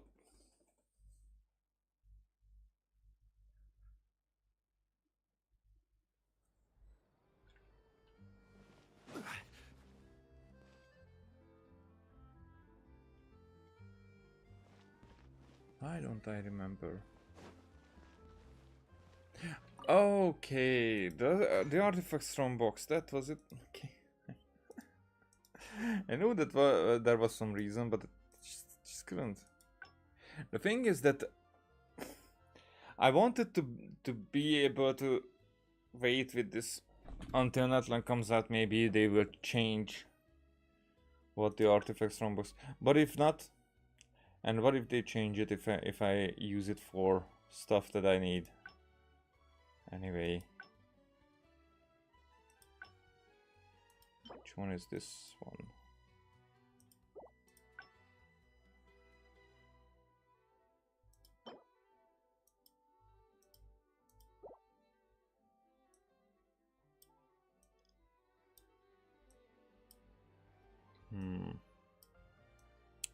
Which one should I go for?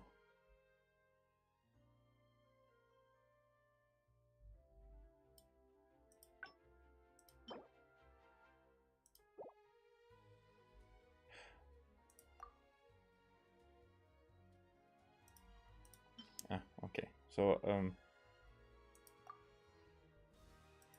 how do I? Oh, the auto ad. Okay.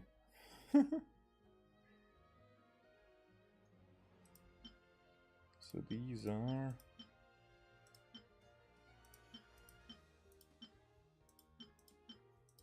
Just let be quick that I'm not throwing away something important.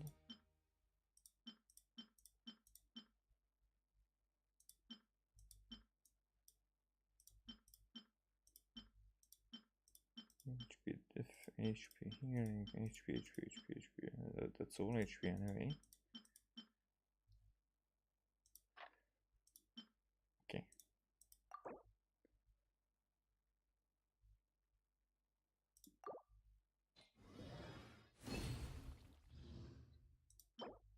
Pyro.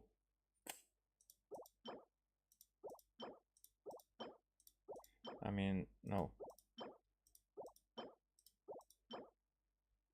No.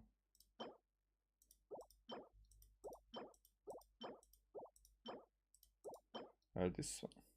But it's crap.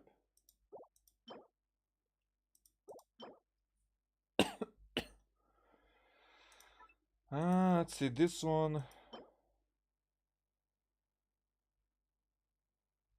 Let's see this one. We will see. Oh, yeah. Crimson.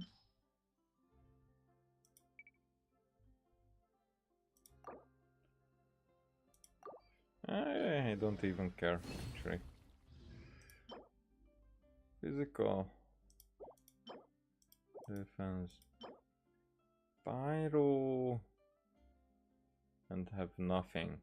At least attack. That's crap. But it's onset pyro. We'll see. Then we'll probably see it worse, but not crit rate now.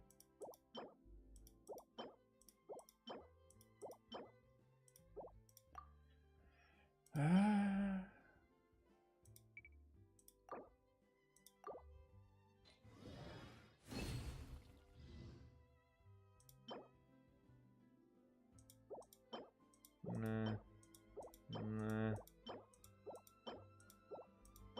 Well, it's a crit rate one. We'll see. It could be lucky. That's not the burst. We're just missing. Okay, this one could work.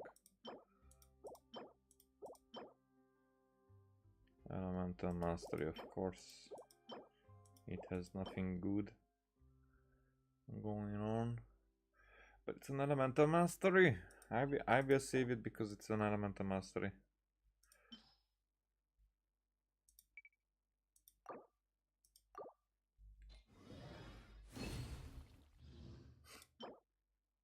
Attack, HP, defense, HP, attack, defense.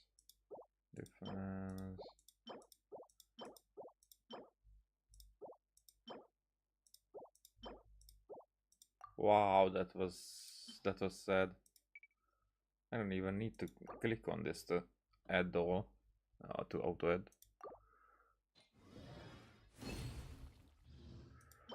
Hydro, what are you doing there, buddy?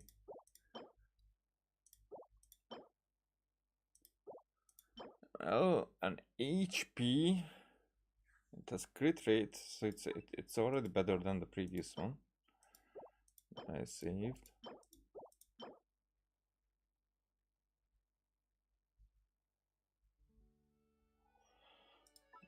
Let's see.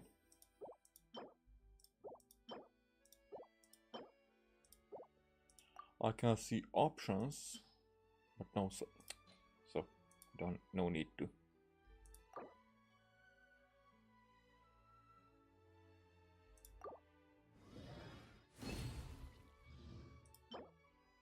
Geo.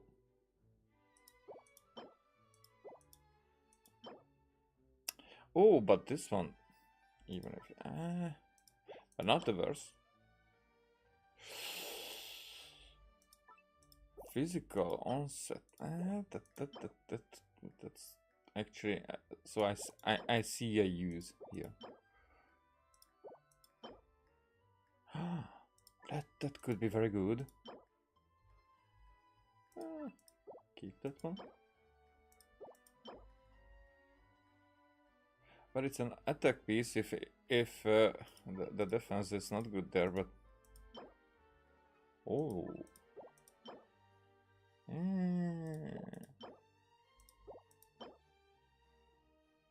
Well, it's a.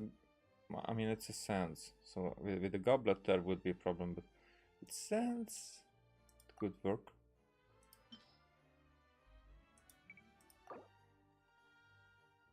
Now it's only 24. That means that one more has to. One more has to go.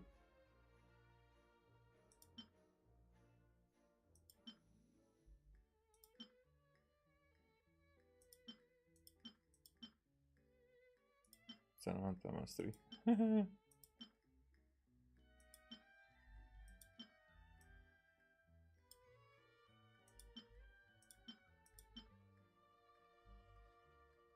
Oh, this one is.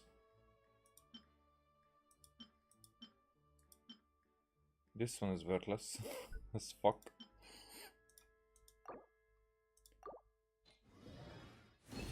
What did we get? Huh. Huh?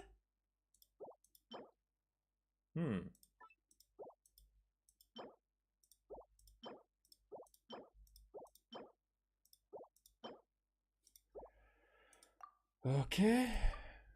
I mean, yeah.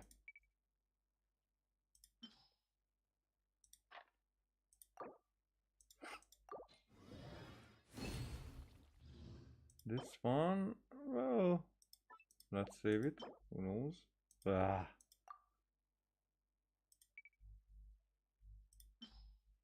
Okay, let's find one more.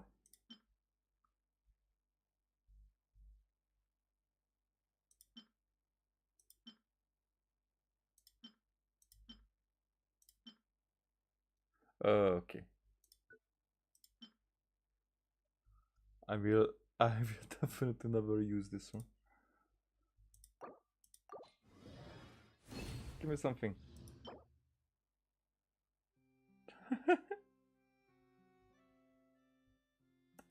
Okay. Okay, so let's see how much.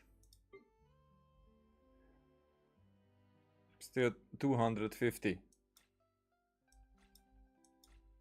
So I'm about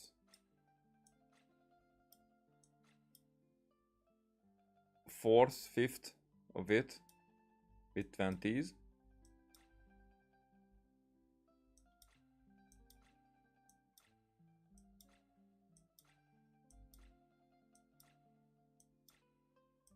These are still the potentials.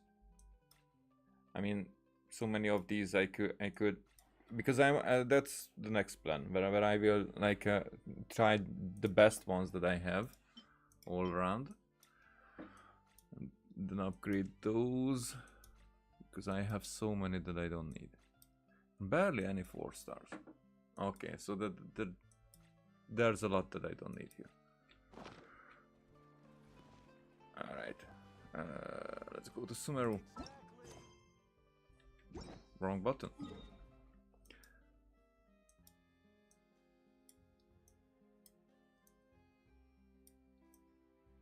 Huh?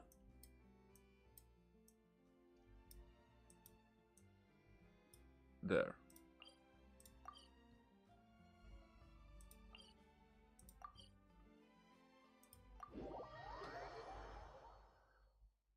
Okay. Tainari. There should be another voice actor, right? Right. Oh, this is not voice actor. Alright, didn't Coley say Summer City has been pretty lively lately? Aren't you even a little curious? Not really. Sounds fun to me. Not really. Well, hey, come on, don't be so cold. Show Paimon some passion. Your passion. Your passion. Well? You can just think of it as accompanying Paimon to the party, okay? Okay, Paimon, I'll be your chaperone. Then let's go see what's going on.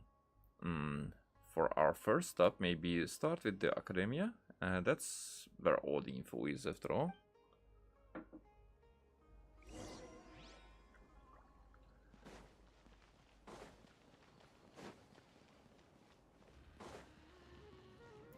The thing is that I don't want to get into this one, because it's not voice acted, first of all. And also, let's get back to Simlanka and just go to these stuff and see what these are about.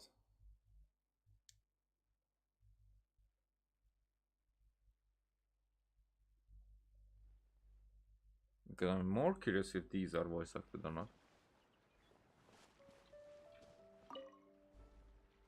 So, are you all set? Ready to start investigating? Yep. We're all good. I'll be right back. Huh. Great! Let's go! I've delivered packages all over, but I've never seen a mysterious fairy tale world like this before.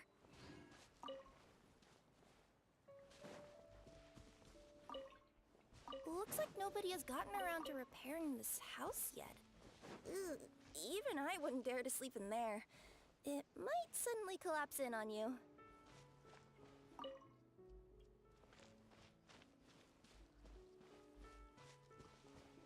Nothing to see here either. Maybe we can find someone to ask? Aha! Over there! I bet we'll find some people there. Let's go take a look.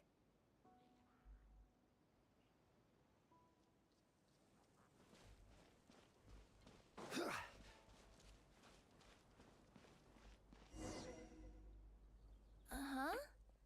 I was sure there'd be people here. There once was a goddess who ruled over fate. Before she died, she left 3 riddles for the kingdom she had created. What? Who said that? Long story short, on this day, a sentient feline, an outlander, and a diminutive pixie arrived on the scene. Okay, so this is this scene. A sentient feline. They saw a narrow path off to the side. Okay, but which side? Yeah, if you gave ambiguous instructions like that to a Comania Express courier, they'd give you the parcel right back and tell you to write the delivery address more clearly. Despite how obvious the answer was, the perplexed pixie and the flummoxed feline struggled to work it out. Though perhaps a small part of the blame could be attributed to my dull narration. Alright, let's try this again. The path on the left-hand side seemed to give off an enticing fragrance, as if to say, this is the way to wealth and glory. That's a little bit too much. Ooh, that sounds like the start of a good story. Then what? Then what? At the end of the path, the motley crew would soon spot a secret stone room. A prophecy had once foretold of a Marquis who shall one day venture inside, and thus it is named the Future Marquis's Abode to Be. You like it? The Future Marquis's Abode to Be? Got a nice ring to it. Are you sure you don't want to hear the rest? I'll keep this brief. Firstly, the place ahead of you is a secret room whose purpose, per the legends, is to await the arrival of a certain Marquis. For that reason, it's called the Future Marquis's Abode to Be. Secondly, when you get inside, don't sit on the chair in the center, or bad things will happen. There, that's all. Off you go.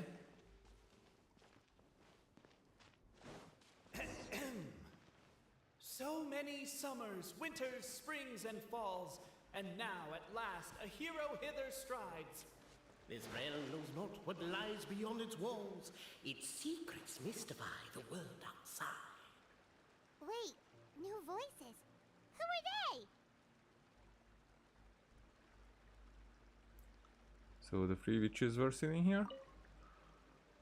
Reading in the name of the elders of As R. golden sunlight fills the firmament, the tabletop engrosses your attent.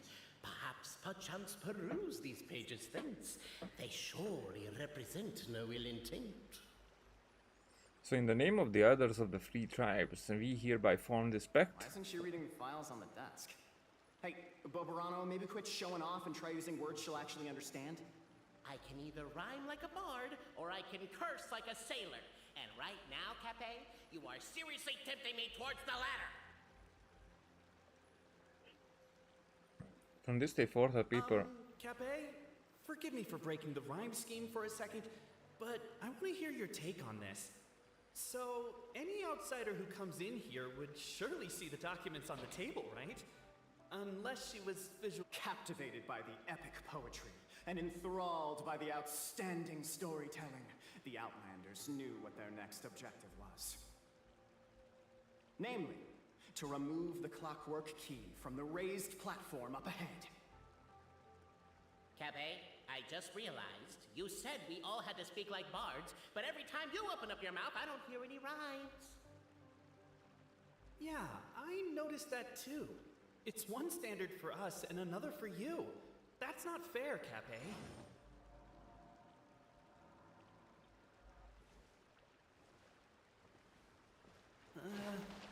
Perhaps the Outlanders are worried that something drastic will happen the moment they remove it.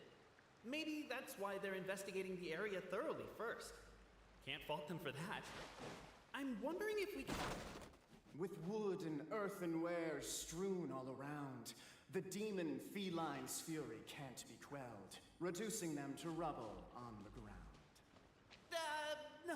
No, you don't. I wrote that line. Don't start plagiarizing me just because you can't take a bit of criticism. Look, let's not put form over content here. It's not about the rhymes. It's about making sure the Outlanders focus on the clockwork key on that platform. I told you already. Stop calling me Demon Feline. Tend to stay a while. So it is where many things come to settle. Okay. Did you... But now I cannot read this. The fuck just happened? I was like, okay, I'm stopping the freaking reading because they don't stop talking. Then they were like, whatever I was doing, then they were stopping that talk and they were talking about something else that I cannot finish because they were stopping that because I should have just stand in one place. And now I cannot read it.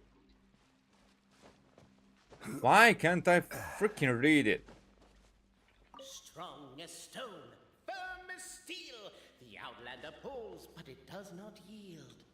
This has happened many times before, but this time is different. A thought enters the Outlander's mind. Attack! Attack! The Outlander's comrades urge her on. Keep up the attack! Don't give up halfway! We didn't want to interrupt because listening to you guys argue is pretty entertaining. But seriously, No, it's I'm not. not about to cheerlead for someone attacking an inanimate object. That's just embarrassing. Cape, speaking of not giving up halfway, shouldn't that also apply to our performance as bards? I wouldn't give him that much credit. He didn't give up halfway, he quit before it began.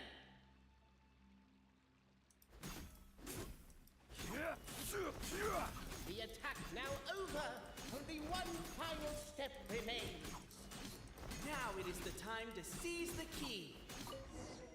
But alas, as was the case for all those who had come before, the key still did not move an inch. Wait, what? They got it out? Yes! Finally! Come on, move your butts! And your legs, assuming they're still in working order.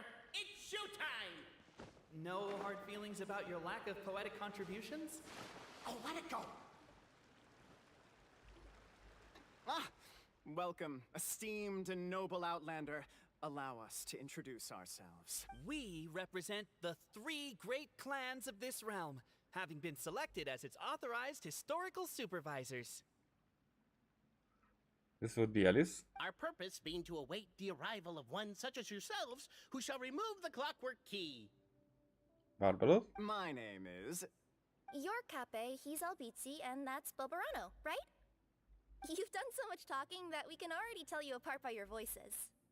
Aren't we missing someone, though? The guy who led us here to begin with? Who? And thus was born the long-awaited fellowship, destined to uncover the truth of the past.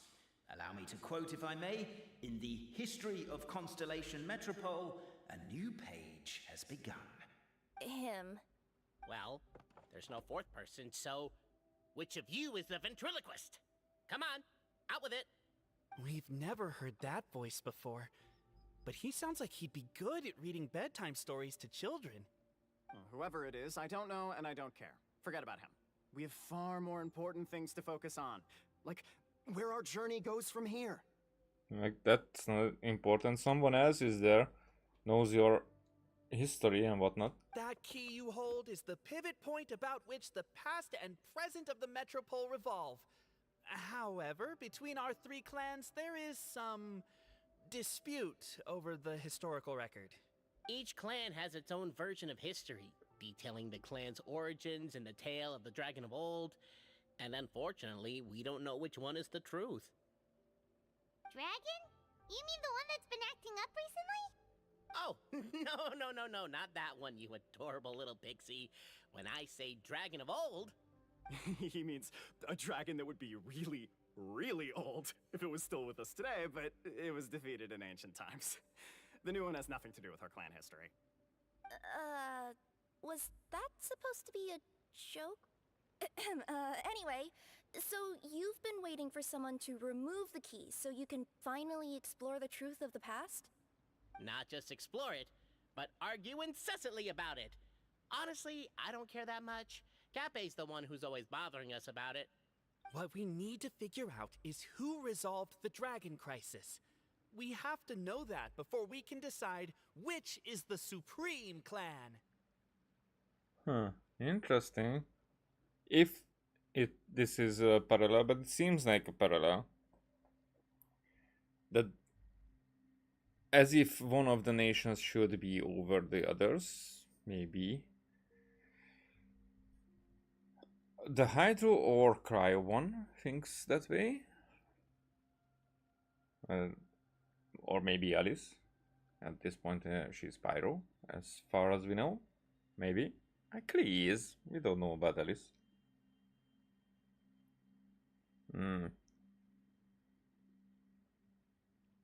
The Dragon Crisis was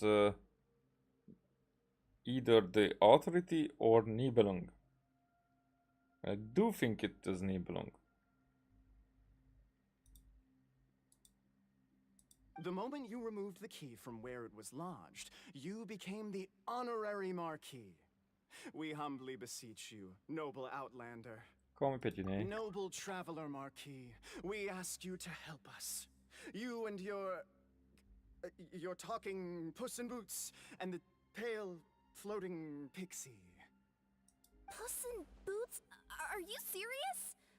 It's better than Demon Feline, but still... Embrace it, my friend, embrace it! Most cats don't wear boots or speak, do they? I'm not even a cat, I'm a Nekomata! Now that you know the word, I expect you to use it. Please allow me to lead you all to a sacred memorial site. It will be much easier to explain what needs to be done once we are there.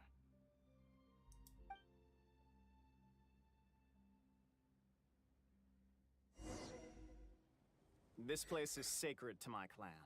It's where our brave forefathers once took up arms against the dragon of old. After a bitter battle that dragged on for many days and nights, finally, our forefathers fought the dragon into submission, and it fled. They took turns, though. Some forefathers worked the day shift, while others worked the night shift. So they worked shifts while the poor dragon had to work around the clock? So they say. It's just a legend, though. Wait a second? Did I just hear you admit that your clan's history is just a legend? History, legend, who cares? My clan was definitely courageous, that's the point. That's the truth. And isn't the truth what we've all been arguing about non-stop for all these years? Capet's words gave the traveler food for thought. Could it be that the truth in a fictional world is equivalent to fiction in the real world? But that would have to wait. Apparently, Capet was not alone in his pilgrimage to this sacred site. Unwanted company had arrived. The traveler and the talking cat, Nekomata, decided to teach them some manners.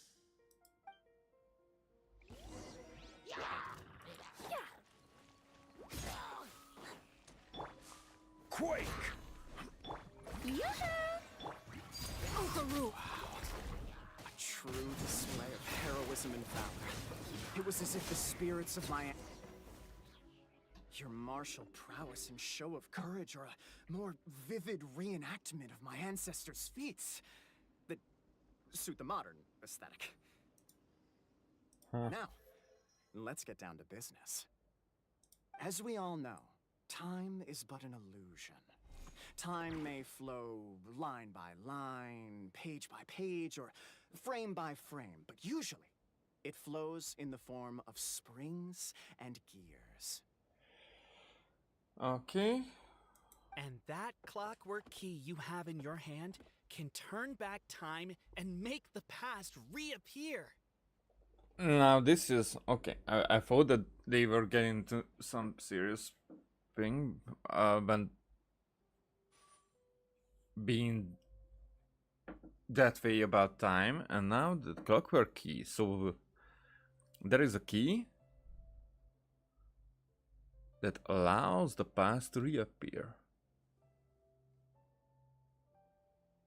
which is what I think. For example, mostly about our encounter with the sustainer of heavenly principles, that we probably do have that battle multiple times in our records. It's just every time it's the first time you get it. So it's like we're trying the same thing over and over again.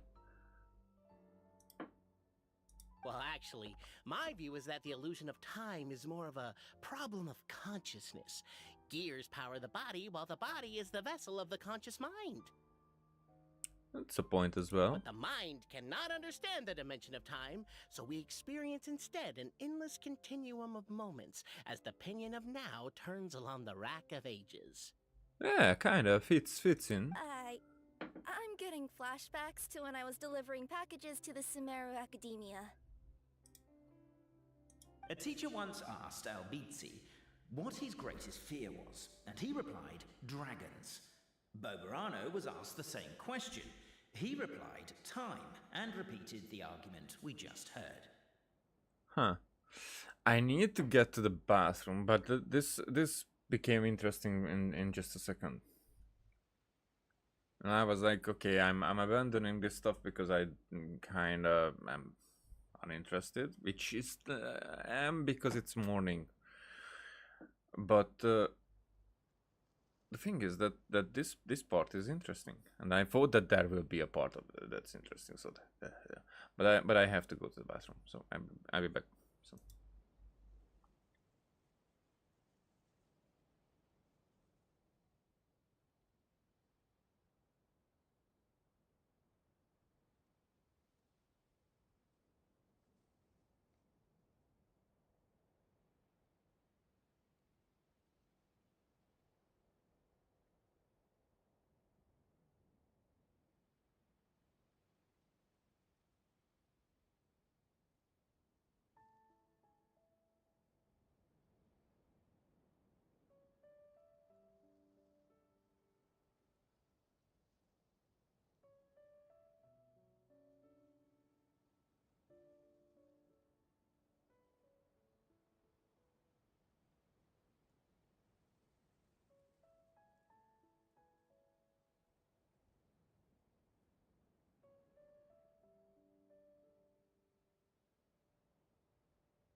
I'm back. I made a coffee as well.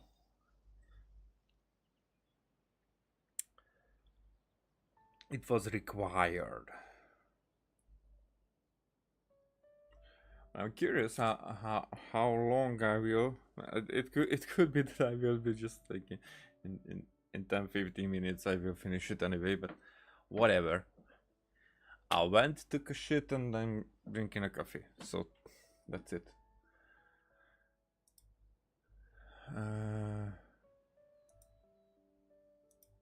Yeah. So a teacher once asked, I will The okay. teacher then turned to Cape and posed the same question. He replied, Boberano. The manuscript that tells the truth of the historical record, the blueprint to all of creation, the work of the great mage themselves.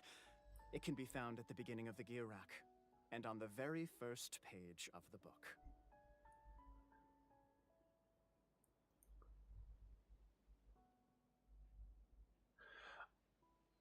Okay, so it could be because we know about the Samsara that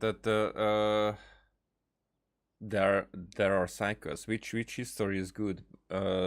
All fates are like interchangeable in that regard, because we know that it's not. It's kind of how they are arguing that. I mean, people could be arguing in Tevat that. Which history would be good? Like Remuria and Fontaine, basically the same. But I'm talking about that part. So that could be why it's so confusing. It could be that it basically only happened once. I mean, it happened multiple times, but only one thing happened multiple times. If you get me, and but the results could be different at the very end. Why there is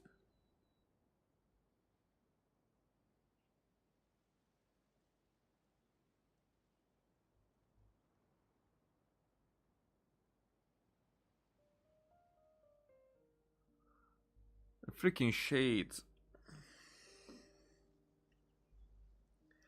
Those freaking shades, and I always. So are the shades characters actually characters, or are the shades more like characteristics? And each shade represents one samsara.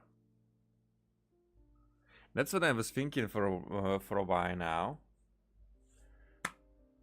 and that's how, for example, each shade is like the history one time. While there was a history, and each shade represents the history one more time until the history doesn't change into what it should have been at the beginning, or something like that. But this seems like representing that these three are three different shades of the history. What happened, and then there's a fourth one that will decide on how it will end. And again, we are told that we will be the ones who will decide on the end.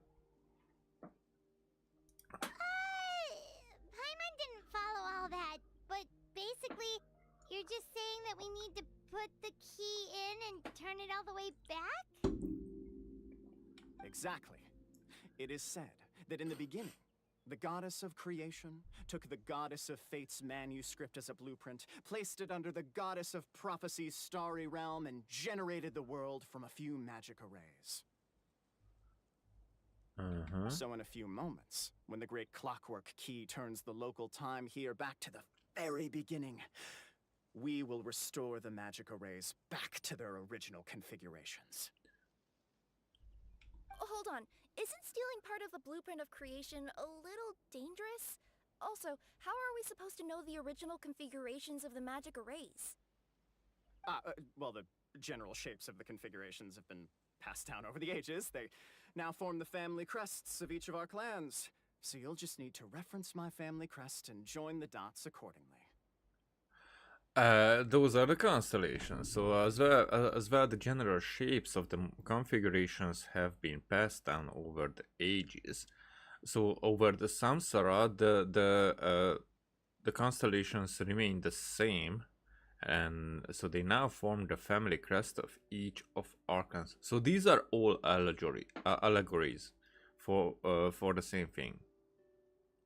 So you just need, and there's a key that would make that pattern as the okay, this is how it is, how it was. So you just need to reference my family crest and join the dots accordingly.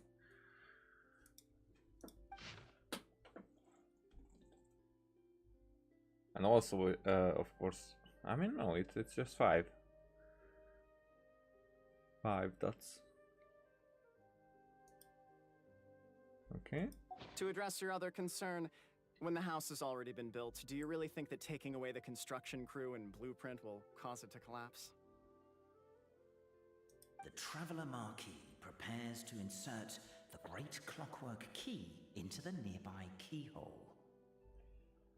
Here it is. The previous sentence was very important because that was what we were arguing. We weren't arguing, but Navia was arguing about that to address your other concern. When the house has already been built, like this is when the world will end. At the end of the samsara, when we decide that the Tevat will remain this way. When the house has already been built, do you really think that taking away the construction crew, the allogenes, and the blueprint, the constellations and the visions and you know, the tracks will cause it to collapse? Nope. But I get the metaphor. Pity Marquis prepares the insert. Yeah. Complete the Oracle Pillars picture, open it to view hints.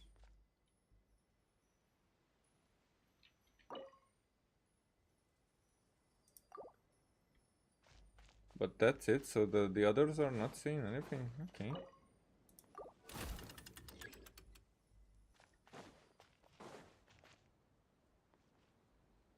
Yeah, I get it.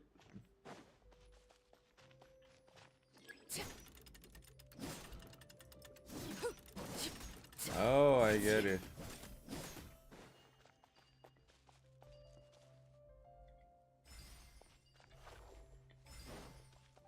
I guess we should start here?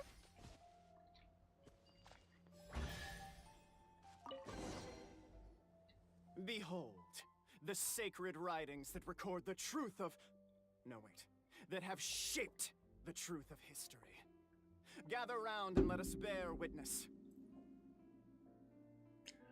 Oh, behold the sacred writings that record the truth of... Oh, Irminsul. No, wait, that have shaped the truth... Irmins. You get it? You get it? The changes in Irminsul actually changes the history, or maybe the Loom of Fate will be. So it can actually change into the history because that will be the history if the keys are turned. If you get me. Even if it changed, then it will be changed into what Irminsul has recorded or remembers, basically. So with the Loom of Fate, it's like kidnapping the history. Brave Ransom mounted the haystack, picked up a fork and planted it tines down atop of the mountain of grass. Behind him was a large bright moon. Oh, moon. He shouted at the names of everyone in the village. The village chief was first to be named, and so frightened was he that he wished to climb up the haystack and Stop up Francois' mouth. Are you crazy? You're yelling so loudly the dragon might show up. Yeah, you good for nothing. Have you not seen how the windmill everyone built has been destroyed by the dragon? And here you are worrying if it will return? Francois really would have loved to kick him off the haystack, but held back given that the chief, too, was worried for the villagers' safety. Francois saw that nigh all the villagers had arrived, and so he cleared his throat. Dear neighbors and kin, think you still that we must endure this? No, of course not, but we cannot do anything about the dragon, said the grocer. Who says so? I did not leap into its neck from the windmill blades, stepping on it. Did I not leap onto its neck, stepping on it twice? And did it not fall down and flee? Perhaps everyone worked so hard, because I think, as far as it could be interpreted that the dragons were defeated twice. And did it not fall down and flee? Perhaps everyone worked so hard to build the mill that was destroyed. Everyone's emotions became inflamed. Me? Lifting?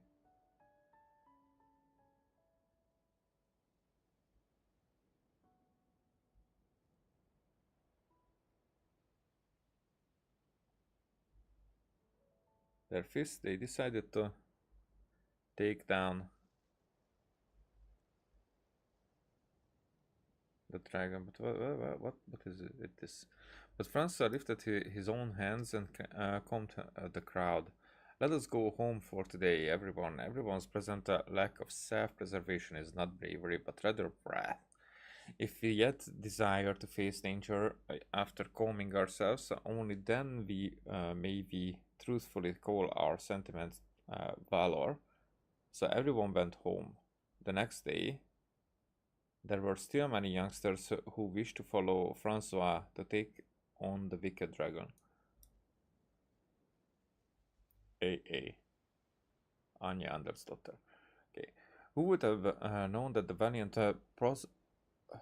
possessed the protection of the goddess's radiant shelter. Encountering true valor, the dragon could neither spout fire nor slash with claws, and was forced to allow the other party to call, poses, and switch personnel. And so, after several days and nights of fierce fighting, the wicked dragon could no longer bear it and chose to surrender.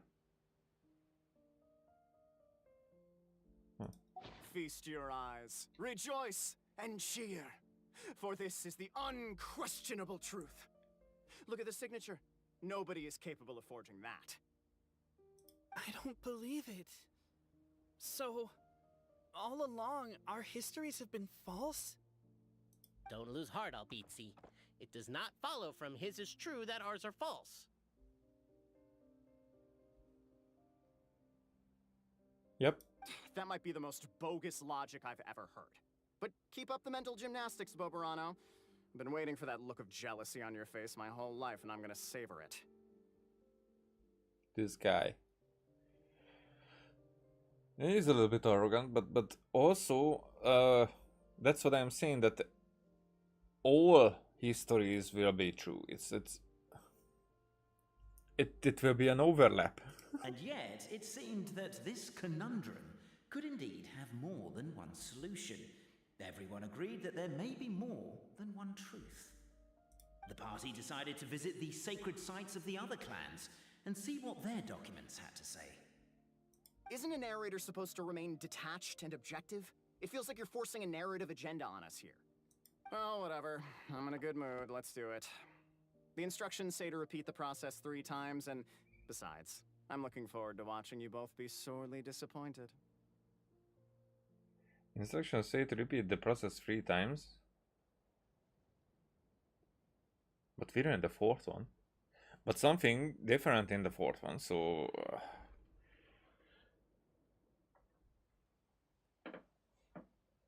Could be that there's a 4th Samsara because somebody was not accepting the third one.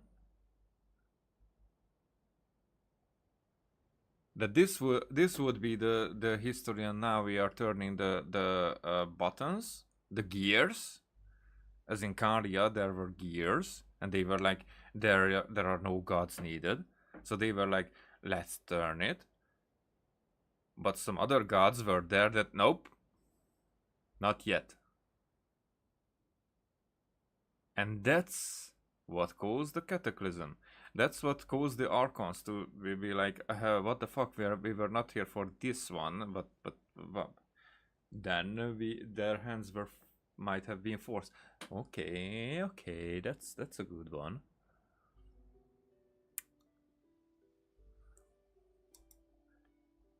Let's do my clan next. I'll lead the way.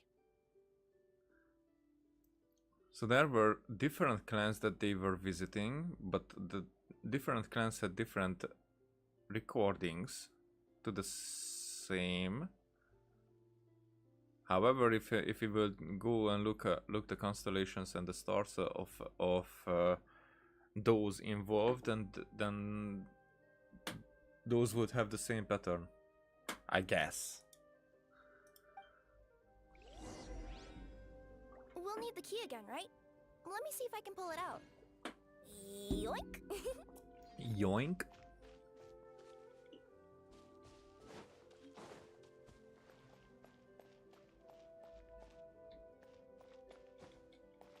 Oh, I can teleport, right? I can. Oh, I can.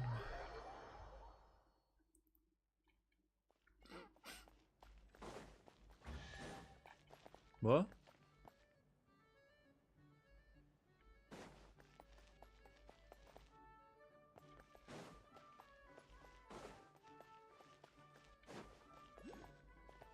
Oh, it's above me, okay. I mean, how far are we?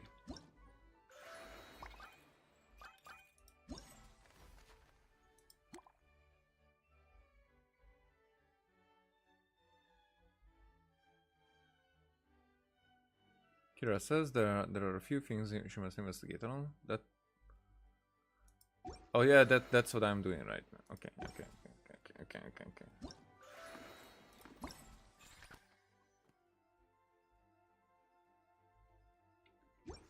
35.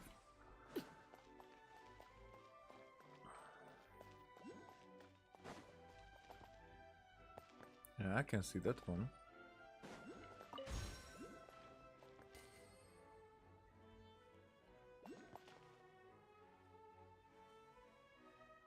How would I be able to get up there?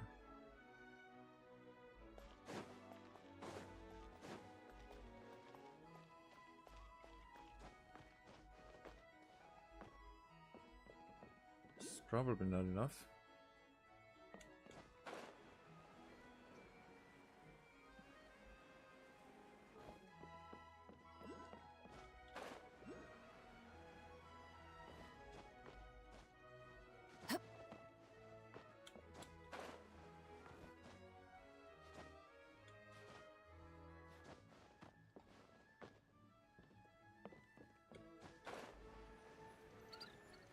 I'm thinking of that this is a mixture of different places, maybe.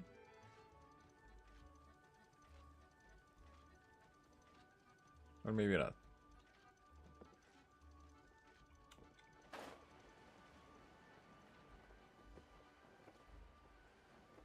Okay.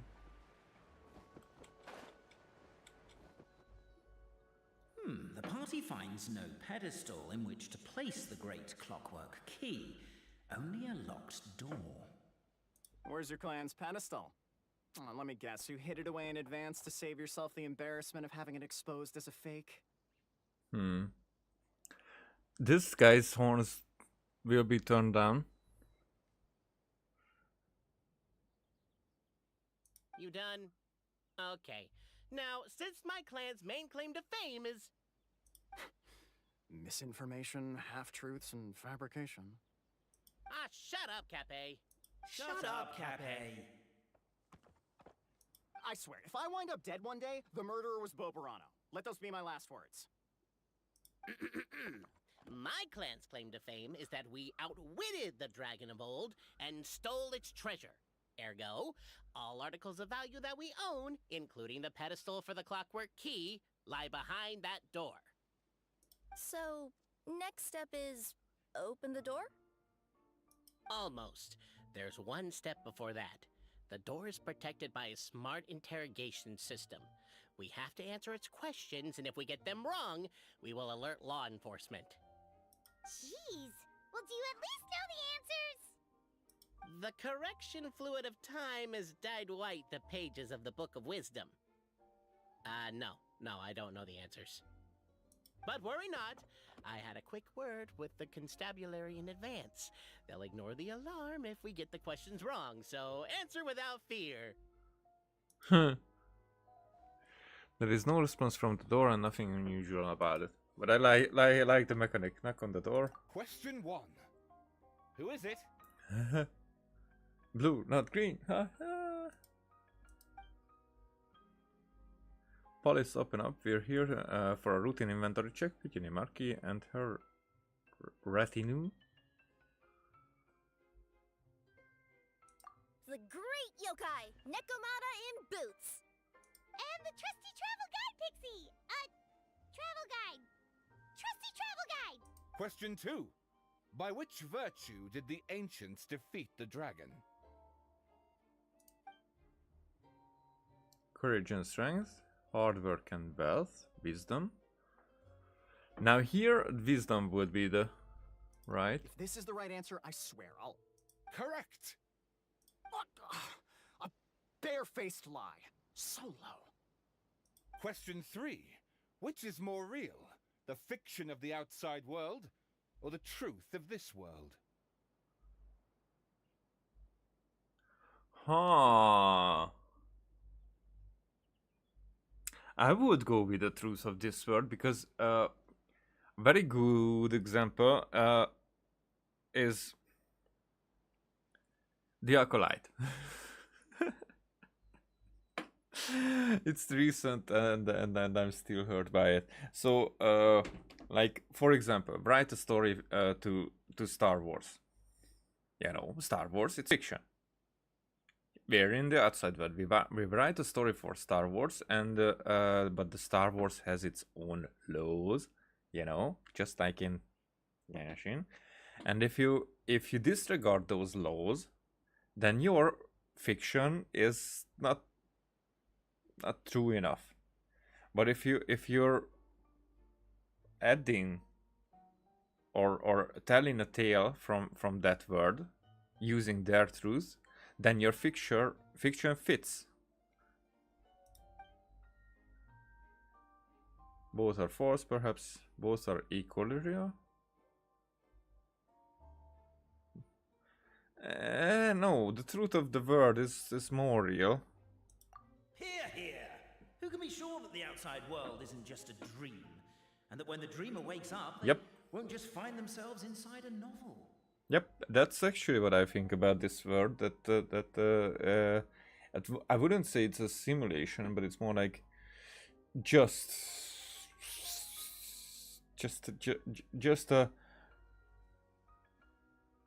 an unnecessary. It's part of it. But for example, a bacteria can be very unnecessary and insignificant, but it can actually cause harm or protect from harm as well in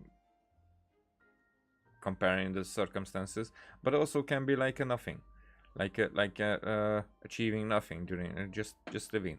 But if there's a need, then the bacteria might be needed. If there is no need, there's just harm. The bacteria might be the cause of that. Could be. But without the bacteria, none of that matters. You get me? There is no way to know, therefore both are equally real. All correct. You may have the key pedestal. Yep. The door opens and pop. Traveler Marquis, you know what must be done. Please insert the great clockwork key. Oh, Okay. and this is my family crest. Okay. So it's the champion's key from the Guardian's Tale. Yeah, yeah. It's obvious.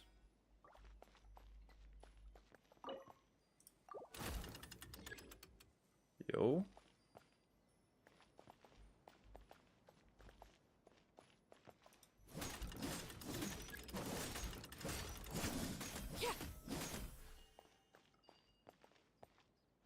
So if we start from here, Do we really need this one? nope, we don't need that one.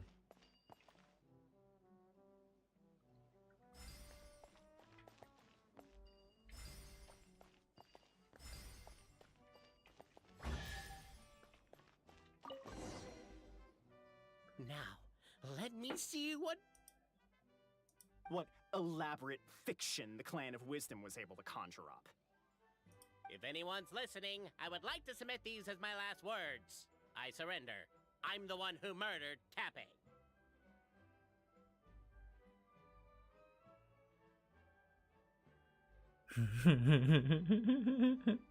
I mean, I first I wanted to understand this part, but yeah, I got the joke and it was a good one.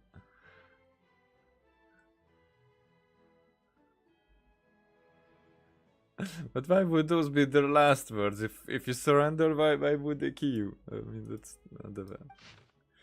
Wise Antonio, in the basement of the crumbling house, began reading the ancient book he had found. His oil lamp shook from time to time as the swaying structure above ground collapsed. The village was to be symbolically raised by the dragon, and he had been chosen by the dragon, for he had not returned home. But Antonio did not care. He only wished to study the book the old lady had given him on the bridge he passed today. This book was titled The Radiant Crater, and within was reported ordered all the rules that every being in Sri must follow. It was written in the language of words creation at the very start, and if Antonio was not possessed of extraordinary wisdom and deciphered this primordial text, there would have been no study to be had. This book recorded no solution to as to resolving the difficulty that Constellation Satellite. Now that's definitely Celestia. Presently faced, nor did it contain any hexes that could aid Antonio in repairing his own home. So Antonio, in the basement of the crumbling house, began reading the ancient book he had found. Antonio, I would say Antonio the primordial one. The basement has of the crumbling house. That's what I would say. That was the base story. That's what I would assume. The dragon, the dragon egg, the dying word, or like a barren word, if it's not dying, but it's like a birthing word. An ancient book here. His oil lamp shook from the village was to be symbolically raised by the dragon. I guess the village is the word. The dragon is quite literal. But as the word is symbolically raised, but it will become reality. So that's we're getting reality from fiction. And he had been chosen by the dragon, for he had not returned home.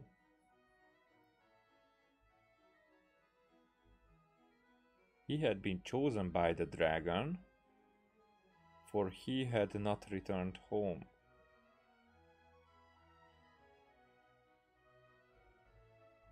The dragon is the he here, I guess. But Antonio did not care. He only wished to study the book the old lady had given him on the bridge he passed today.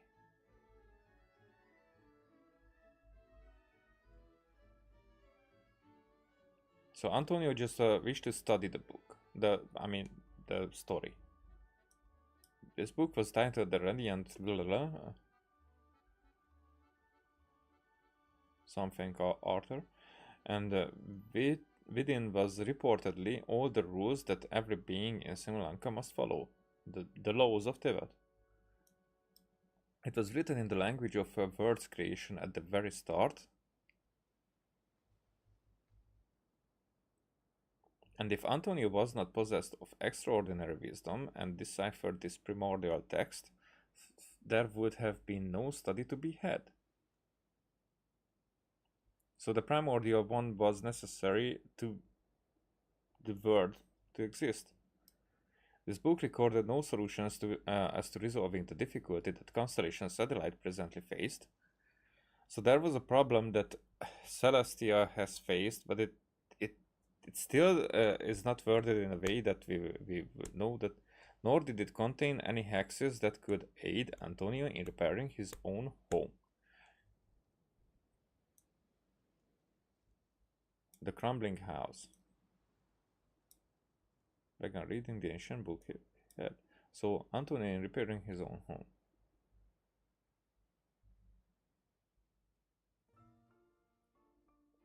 So Celestia has its difficulties on its own, but it doesn't help Tevat, and tries to survive on its own, but it's not. It doesn't sound like an enemy. It's more like as you're using a hiding space during hide and seek, and they were playing hide and seek, so that the hide and seek might be relevant. So as a hiding place, it's it could be then that the second who came. So the first who came was hiding here, and the second who came decided to hide here as well, but basically just bring in the danger with themselves. That otherwise would not have found Tevat. Now that's an interesting thing, because that would bring forth a conflict between the primordial one and the second who came. But he knew that wisdom was the mightiest thing in the world. The satellite knew it.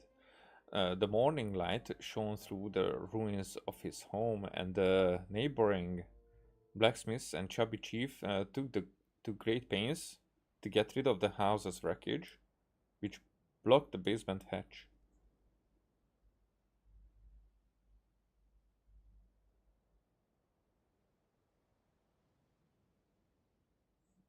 Which blocked the basement hatch as an egg to hatch.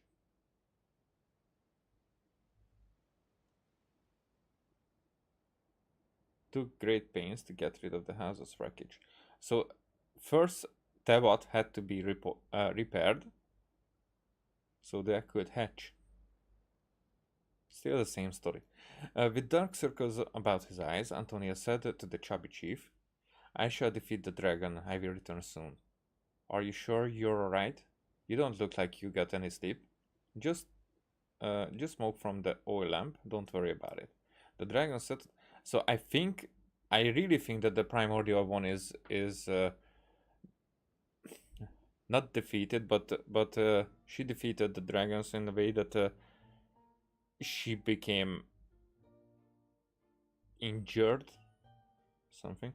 The dragon sat atop of a mountain of treasures, gazing down at significant little Antonio walking closer. Flames gathered in his throat, preparing to burn the area 1 centimeter before him. All the better to scare this puny, foolish creature away. Halt, I'm qualified second-class Meister. The Radiant Charter. Okay, so that states that should I refuse a duel, you cannot use force. This restriction did indeed exist. Huh. And so the wicked dragon swallowed its flames whole. Ah, how it dreaded going to the toilet tomorrow. Antonio, for his part, had not expected that the second-class rust-clearing Meister qualification exam he had taken on a lark would come in useful. And since I am a second-class Meister, I propose a duel of riddles. You cannot refuse. Now, Simolanka had just such a law, mainly for the benefit of sphinxes, old sages, and princesses who wish to make life hard for others. The evil dragon had not expected this rule to catch up with it. So this means that they are on the same level. They were on the same level of authority-ish kind. I shall ask the first question. My house sold for 8,000 more yesterday, but I thought there was room to raise the price, so I bought it back for 9,000, planning to sell it for 10,000. How much more did I lose in the end?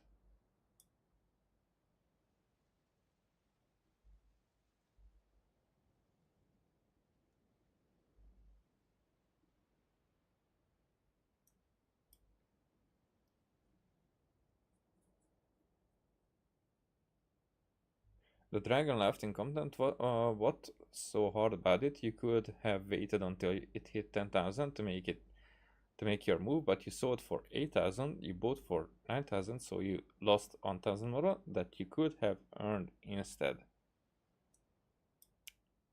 Wrong. You burned my house down yesterday, and I couldn't sell it in time, so I've lost far more. Sorry. Oh wait, okay, this gets convoluted. Let's get to the end first. Sorry, I mean I do have to burn a house, and you happen not to be home, so I might as well hit one that doesn't result in any loss of life. Now that you've lost this contest, I have the right to loot of the same value as your life minus one more. I have the right to. And considering that you burned my house, I can seek damages. Let's assume that my house is worth just one mora. Well then, wicked dragon, you know what to do with yourself. Please spare me, I'll give you anything. Your words, not mine. Antonio said as he pulled out a contract he had written long ago. Contract? Thus did Antonio use his wisdom. Contract wisdom, Geo. Thus did Antonio use his wisdom to take all the evil dragon's treasures. Authority. Treasure is authority. The dragon, devastated, would never again return to attack Constellation Satellite, where Antonio lived. Many years later, a child asked Antonio, "You sold your place for 8,000 and spent 9,000 to buy it back, so it took...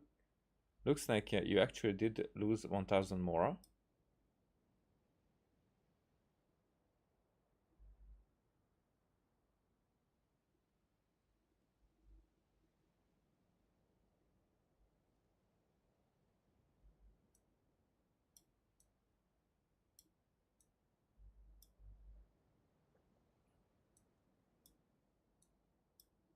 So, now that you've lost this contest, I have the right to loot of the same value as your life, minus one more.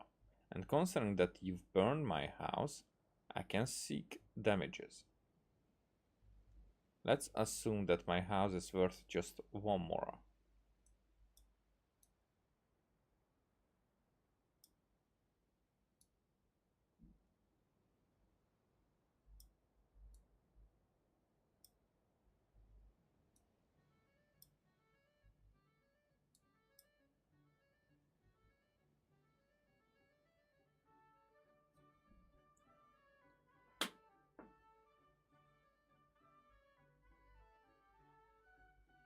I burned my house down yesterday and couldn't sell it in time.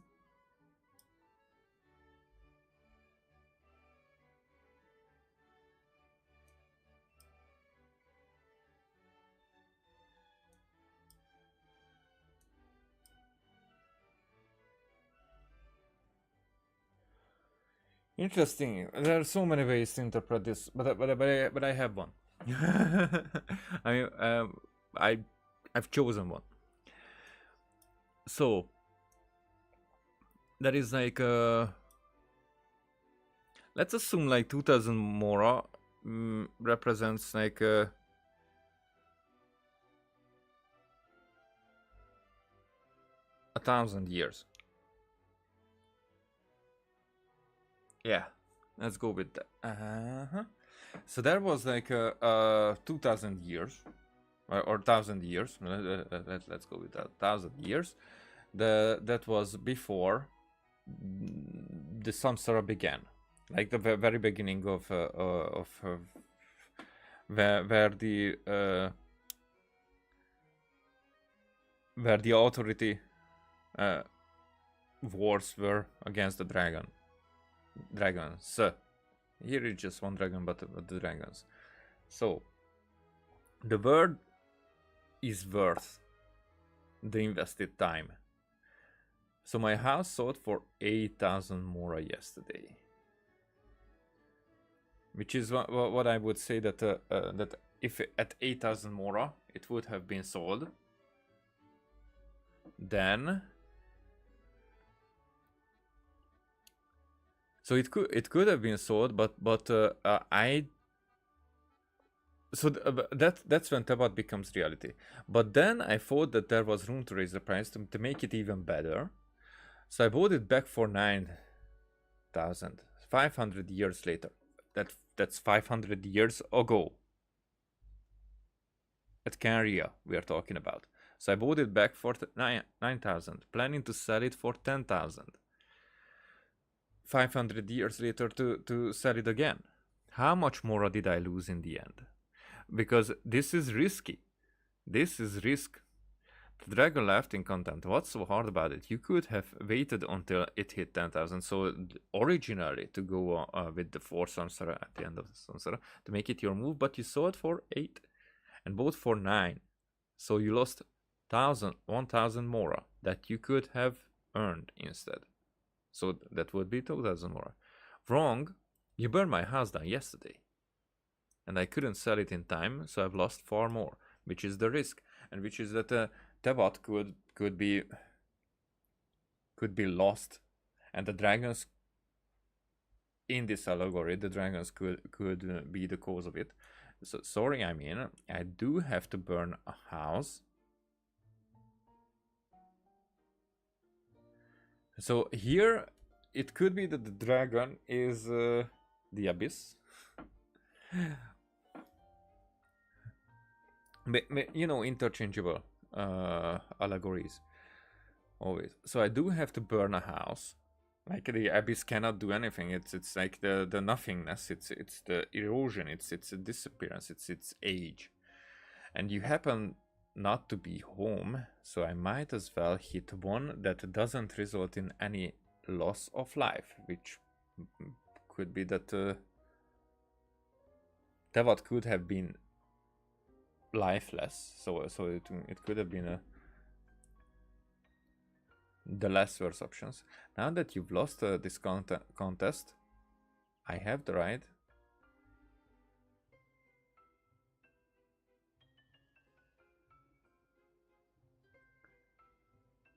so the dragon thought that it's 1,000 mora, but no, it was no mora.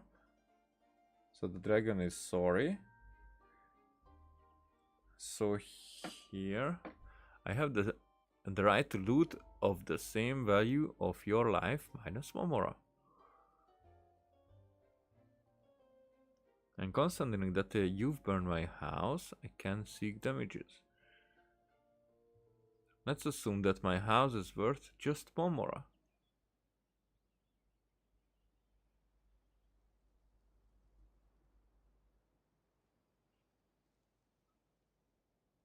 Well then, Wicked Dragon, you know what to do with yourself.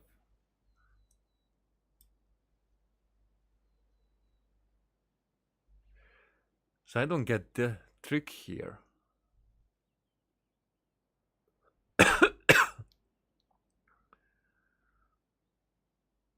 I have the right to loot of the same value as your life minus 1 mora. The house is just 1 mora.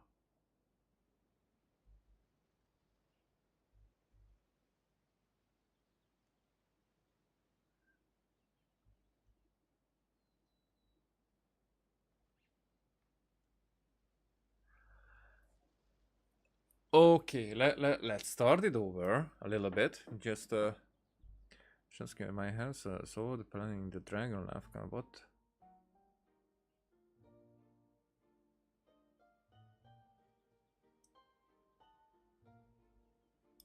I do have to burn a house, and you happen not to be home.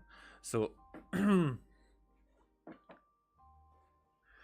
because of this, a house and the mora here is getting changed up, like a life for that house. You know, that one mora is. It doesn't make sense in the riddle. I mean, it doesn't make sense for me, at least, in the riddle that what is that comparison? It's like the more my house that you burn down would have birth, the more I get.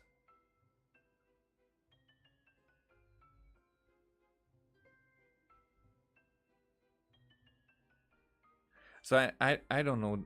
I don't get this relation, I don't get it entirely, and maybe it's just something that I don't understand. Okay, well then, Wicked Dragon, you know what to do, because here I think that that it would be like falling out of existence or something. Please spare me. I give you anything. Your words, not mine. So I give you everything. Antonio said as he pulled out a contract he had written long ago.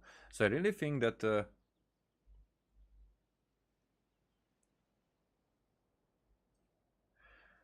All the evil dragons. So I think the dragons were evil back then, and this contract made it, because this was a theoretical thing. This contract made it that Antonio is able to change the house the way they want.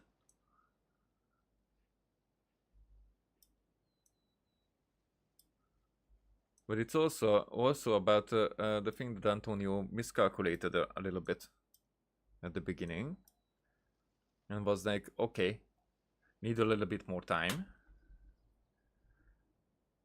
with it. But probably at that point it was like, okay, but now you're overstepping your boundaries, Antonio.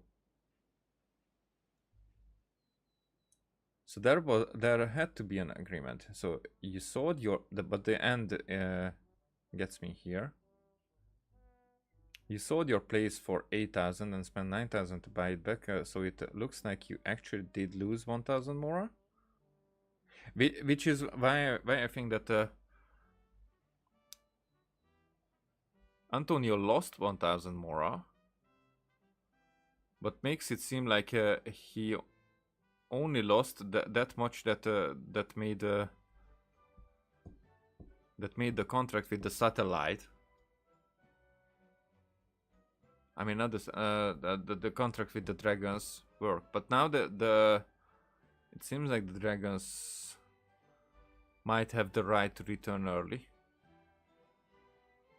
because they were tricked. But if you are tricked and you're going with it, do you have the right to come back? No, I was tricked.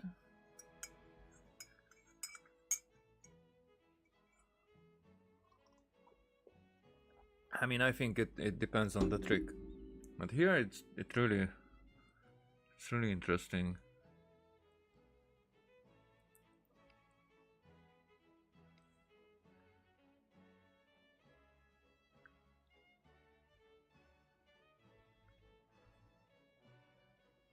So that 500 years are expected to be lost. And it could be that this is that this 500 years is that we are spending in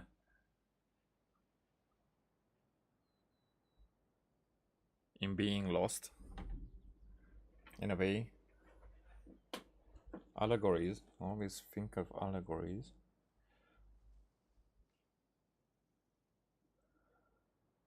I mean, I get what this is about. It's more like what is hidden there? What I would try to, because there is about this logic.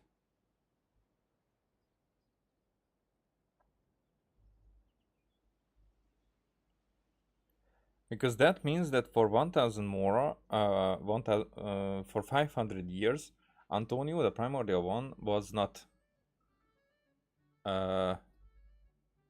did not have authority. And for 500 years, the last 500 years, the Heavenly Principles were hidden. They did not appear. But it seems like story-wise that 500 years was before. So it could be that now the primordial one is ruling again, but just for a little bit.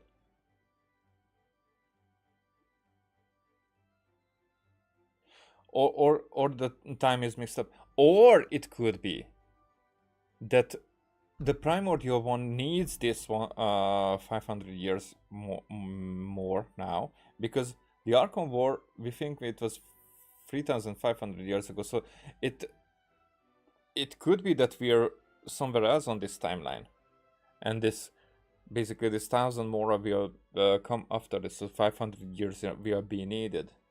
And it would be like story-wise, it will stay there. It's just everything will be decided now. It could be. It makes sense, actually.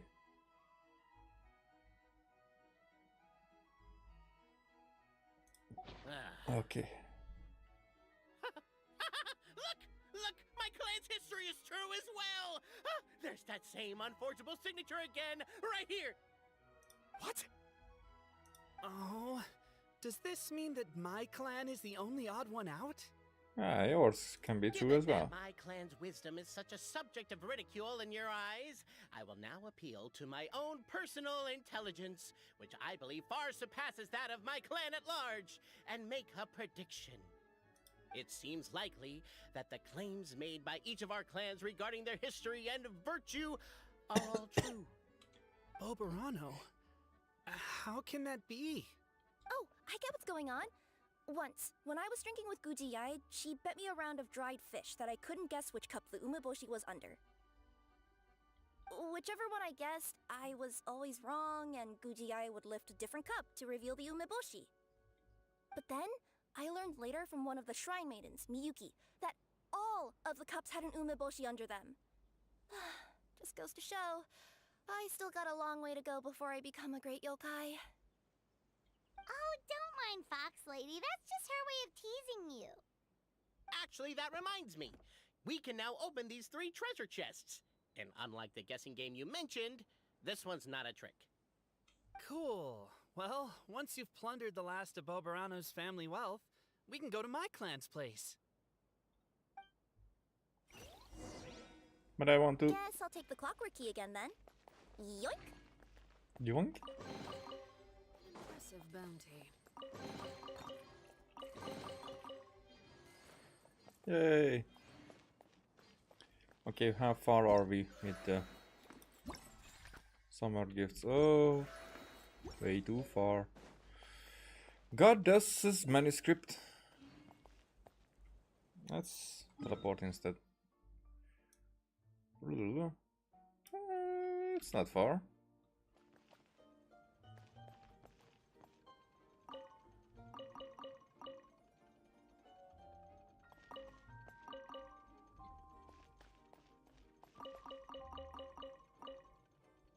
Wow.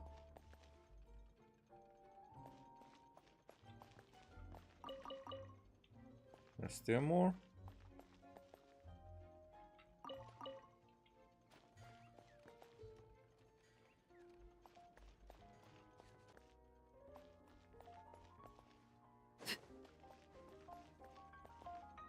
Does this matter at all?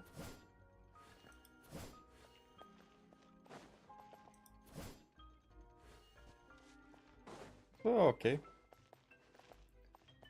Ah, this way. Up, up and away? Is it that far up? No.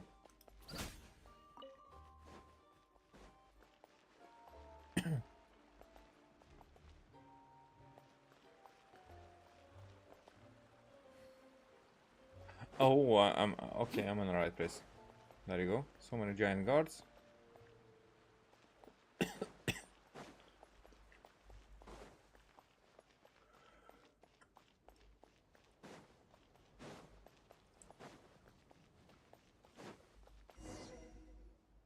The cohort of truth seekers followed Albizzi to his clan's sacred site. They arrived to the site of a giant guard towering over them. Up ahead is my clan's gigantified guard. He can be a little pig-headed, and he's incredibly strong. Your weapons won't even scratch him. Wait, but wasn't Kappe's clan the one that's all about strength? So, what do you guys believe in then? Oh, the guard is one of Kappe's people. Size is a coveted trait in the clan of strength, after all. Mine is the clan of empathy, and our key contribution is growth serum. What's empathetic about that? Our ancestors believed that, just maybe, the dragon of old didn't mean us any harm at all. Perhaps the dragon simply didn't notice us, since we are so very tiny. So, they drank the growth serum and grew even larger than the dragon. Then, they set the dragon down, calmly explained their perspective, and eventually taught it how to empathize. The serum isn't what it once was, though. Nowadays, it doesn't make you grow all that much, and it actually makes you lose your empathy. So, I advise we take a detour. Huh? Despite Albizzi's words of caution, somebody, no doubt, has other ideas. Surely we could avoid a conflict with the guard, they think to themselves, if we could just try to understand one another. You could, of course, just take the path to your left and go around. But some people are gluttons for punishment. It's all part of the experience, I suppose.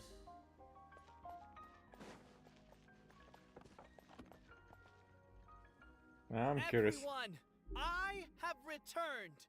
I come with the long-awaited Marquis and their followers to search for the lost origins of our clan. Well, we weren't told anything about that this morning. Get out of here. Leave us alone. The giant guards scoop you. No one is able to fight back.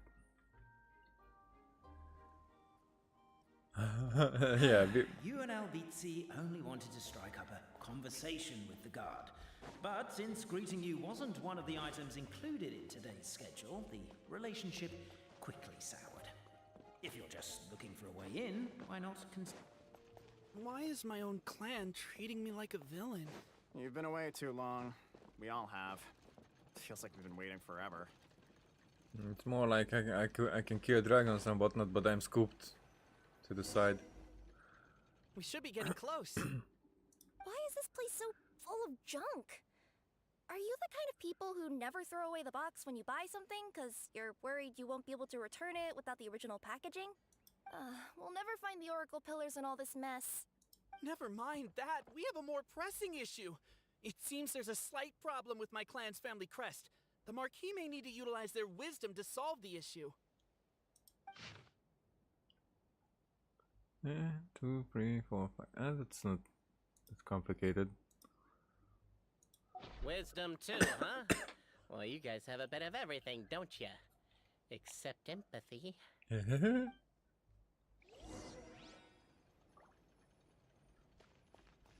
here! I found it! Yes! Keep the noise down! We don't want to alert the guard.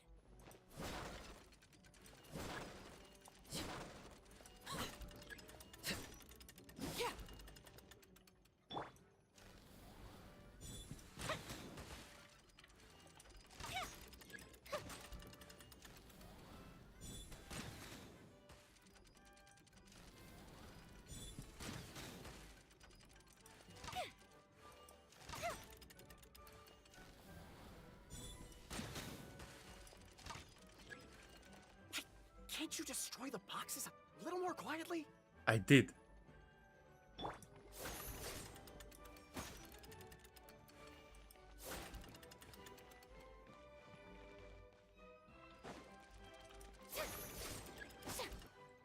Okay. I'll go keep watch.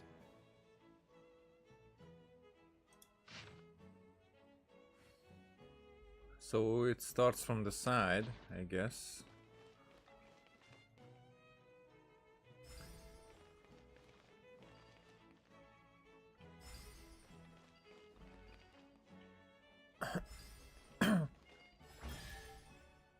Yep.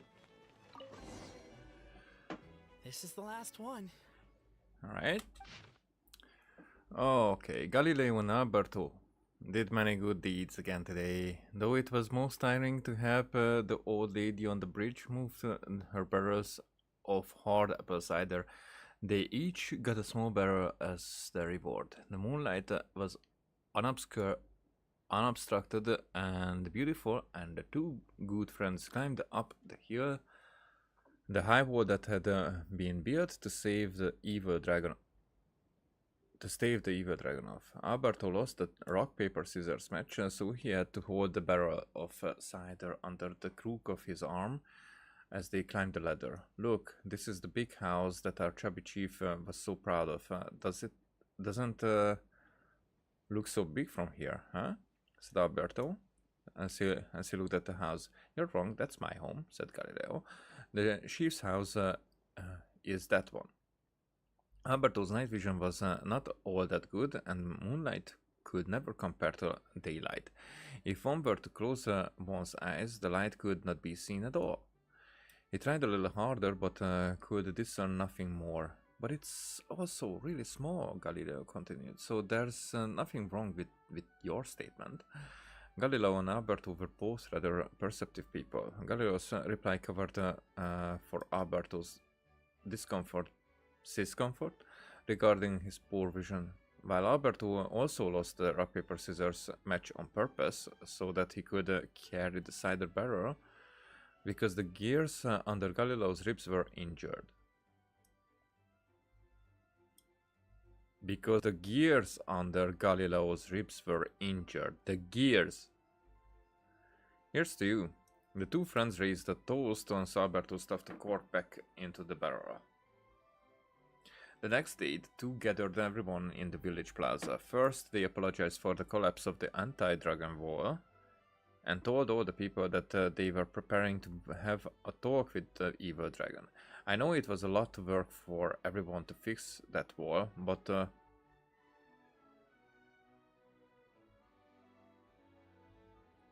that sounds like the actual. To fix that wall, but we're not that fussed about it anyway, the chubby chief said. But are you sure you're not bragging when you say you knocked it down yourselves?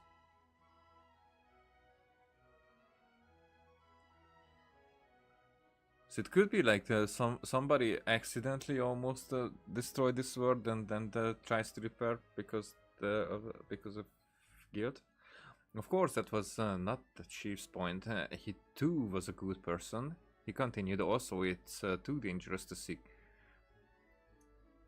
the dragon out. Don't worry about us. And so the two best friends in the whole world departed. So I think the two best friends is more like the primordial one and then the second who came. The evil dragon trembled before Alberto and Galileo. For some reason, the old lady's liquor could make people grow very, very large. That was how they accidentally squashed the high walls the previous night.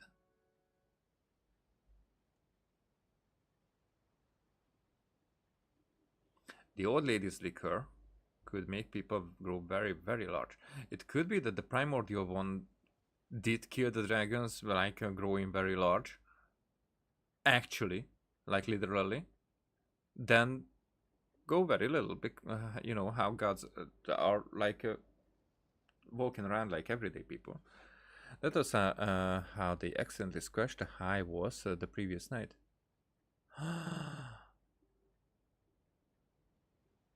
Okay. So the boss might not be the actuals. As they gazed down at the ground far below, they more or less understood how the dragon fought. No wonder it could accidentally destroy the village at its feet. As long as they could get the dragon to notice people, they could surely come to an understanding. The two friends thus drank all the remaining magic cider, becoming even larger than the dragon by a good margin. Reeking of alcohol, they sandwiched the dragon between them and drunkenly tried reasoning with it. The dragon shriveled up in terror, all of its majesty and fell aura forever gone indeed. It even looked kind of pitiful. Alberto attempted to pick dirt off the scales of the dragon's back, but wound up picking off an entire scale. The dragon sought to flee, but Galileo, fearing that the crisis might persist for 10,000 years more, if the misunderstanding was not cleared up, tugged its tail and dragged it right back. To be honest, we've always lived under your feet, but we are far too small, so you may not have ever seen us. Now we've transformed and became big, Galileo said. So now surely you must know that we dwell at your feet. The dragon nodded repeatedly, and thus did the two, and the dragon chat all night, and believing the goal of mutual understanding achieved, the two set off along the road home.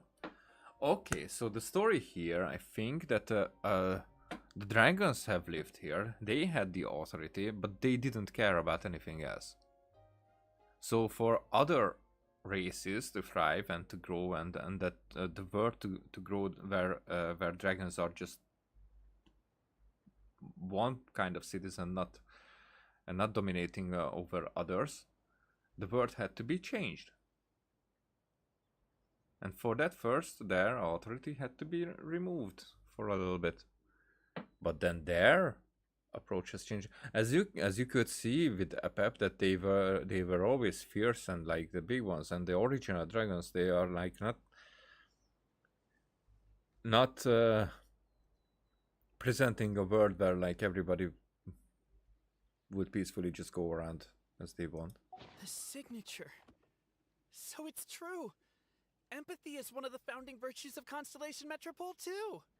Yeah, believe dragons without empathy, but dragons with empathy, and you can see what was the first thing.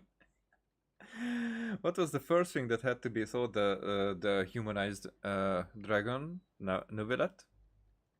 Freaking empathy, and this word has a lot of it. Just as we suspected, all three are the truth. Okay. Well, this is a lot to process. I feel a little empty inside. Yes, we found the truth, but there's too much truth. I get you. It's like in Inazuma, when there were only 6 books in the Mirage Warrior series, it was really popular. But by the time book number 88 came out, nobody wanted to read it. They'd all lost interest. A brief moment of joy is drowned out by a growing feeling of melancholy. But perhaps there is a glimmer of hope to be found too? Anyone? Anyone? All right, I'll say it. How is it the case that these 3 versions of history can all be true at once? Because they are describing different parts of it. That's exactly what Paimon was wondering, but Boborano kind of already explained it away earlier. So Paimon was worried she'd look stupid for asking the question. It's not a stupid question at all, my dear little pixie. While I did postulate that different truths may coexist, there is an issue when it comes to these 3 truths in particular. The problem is, all 3 truths are the history of the exact same thing, namely the dragon and the Metropole's origins. Yet all 3 bear the signature, showing that they're genuine.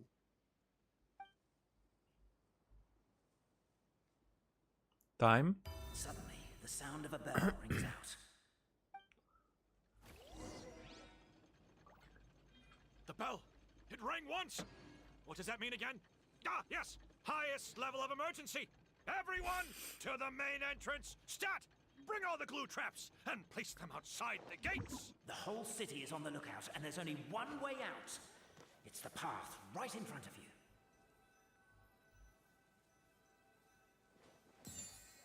you. Yoink. Why'd they ring the bell anyway? Also, why is one ring the highest level of emergency? Obviously because you have to respond fast when it's an emergency. It'd be a bit too late if they waited till the 99th ring.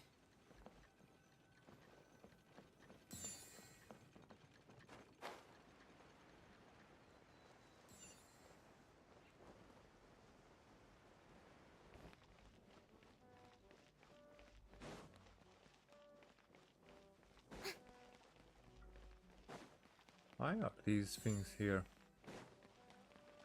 I guess I need to go around them.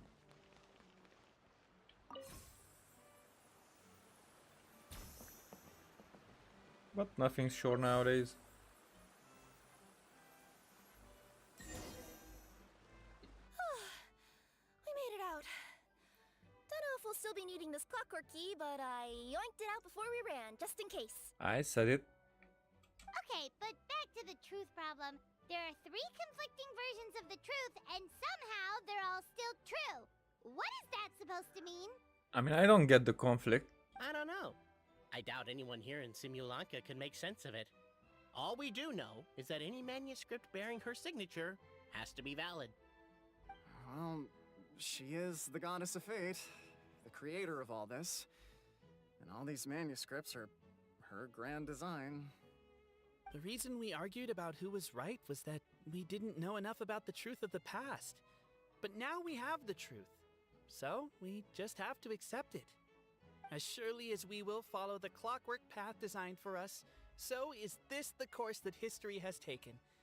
It is clear and incontrovertible. We will never argue again. Ah, thank you all. I mean, you will, but not about this. Is that all there is to it? Is this where the decision made at the first crossroads of destiny has led us to? A pointlessly happy ending? Oh, that's a question about Genshin. Because if you're going about all this, then well, pointlessly happy ending might be an overreach, because there will be probably a lot of things where we will be like, oh, how could you do that? But then all the things will be just like that, probably. That okay, dragon survived, or somebody, or maybe something else in the egg, or just a word to exist, and happy ever after, not destroyed. So first crossroad of destiny, like just being born, survival. Overthinking it would be equally pointless. Well, that's enough for one day. Time to take a break. Could you be any more cryptic?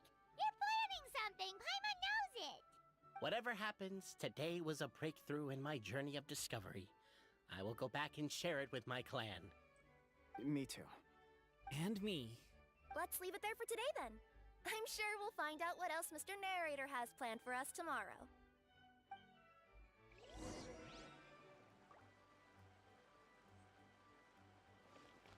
Well, I guess I will wait for tomorrow and do it the next day, because I just don't have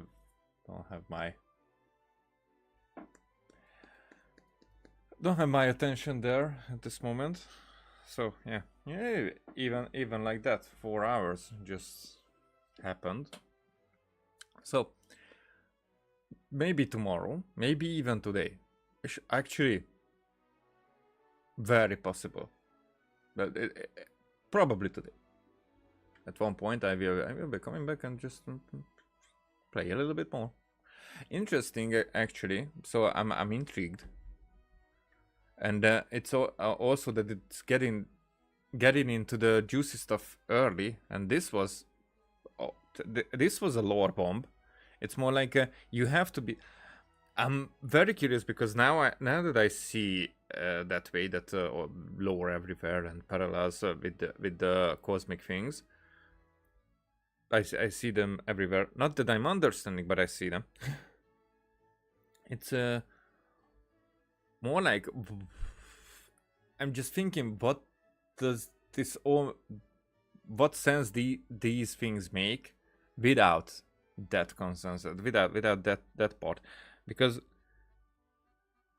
I get it that they are like arguing about their history. In this case, that which one exists in a fictional world, but because of that I know behind the scenes, it feels like it's grabbed out. But I do feel like with the Ravens, it was very much the same when we were in Fisher's castle.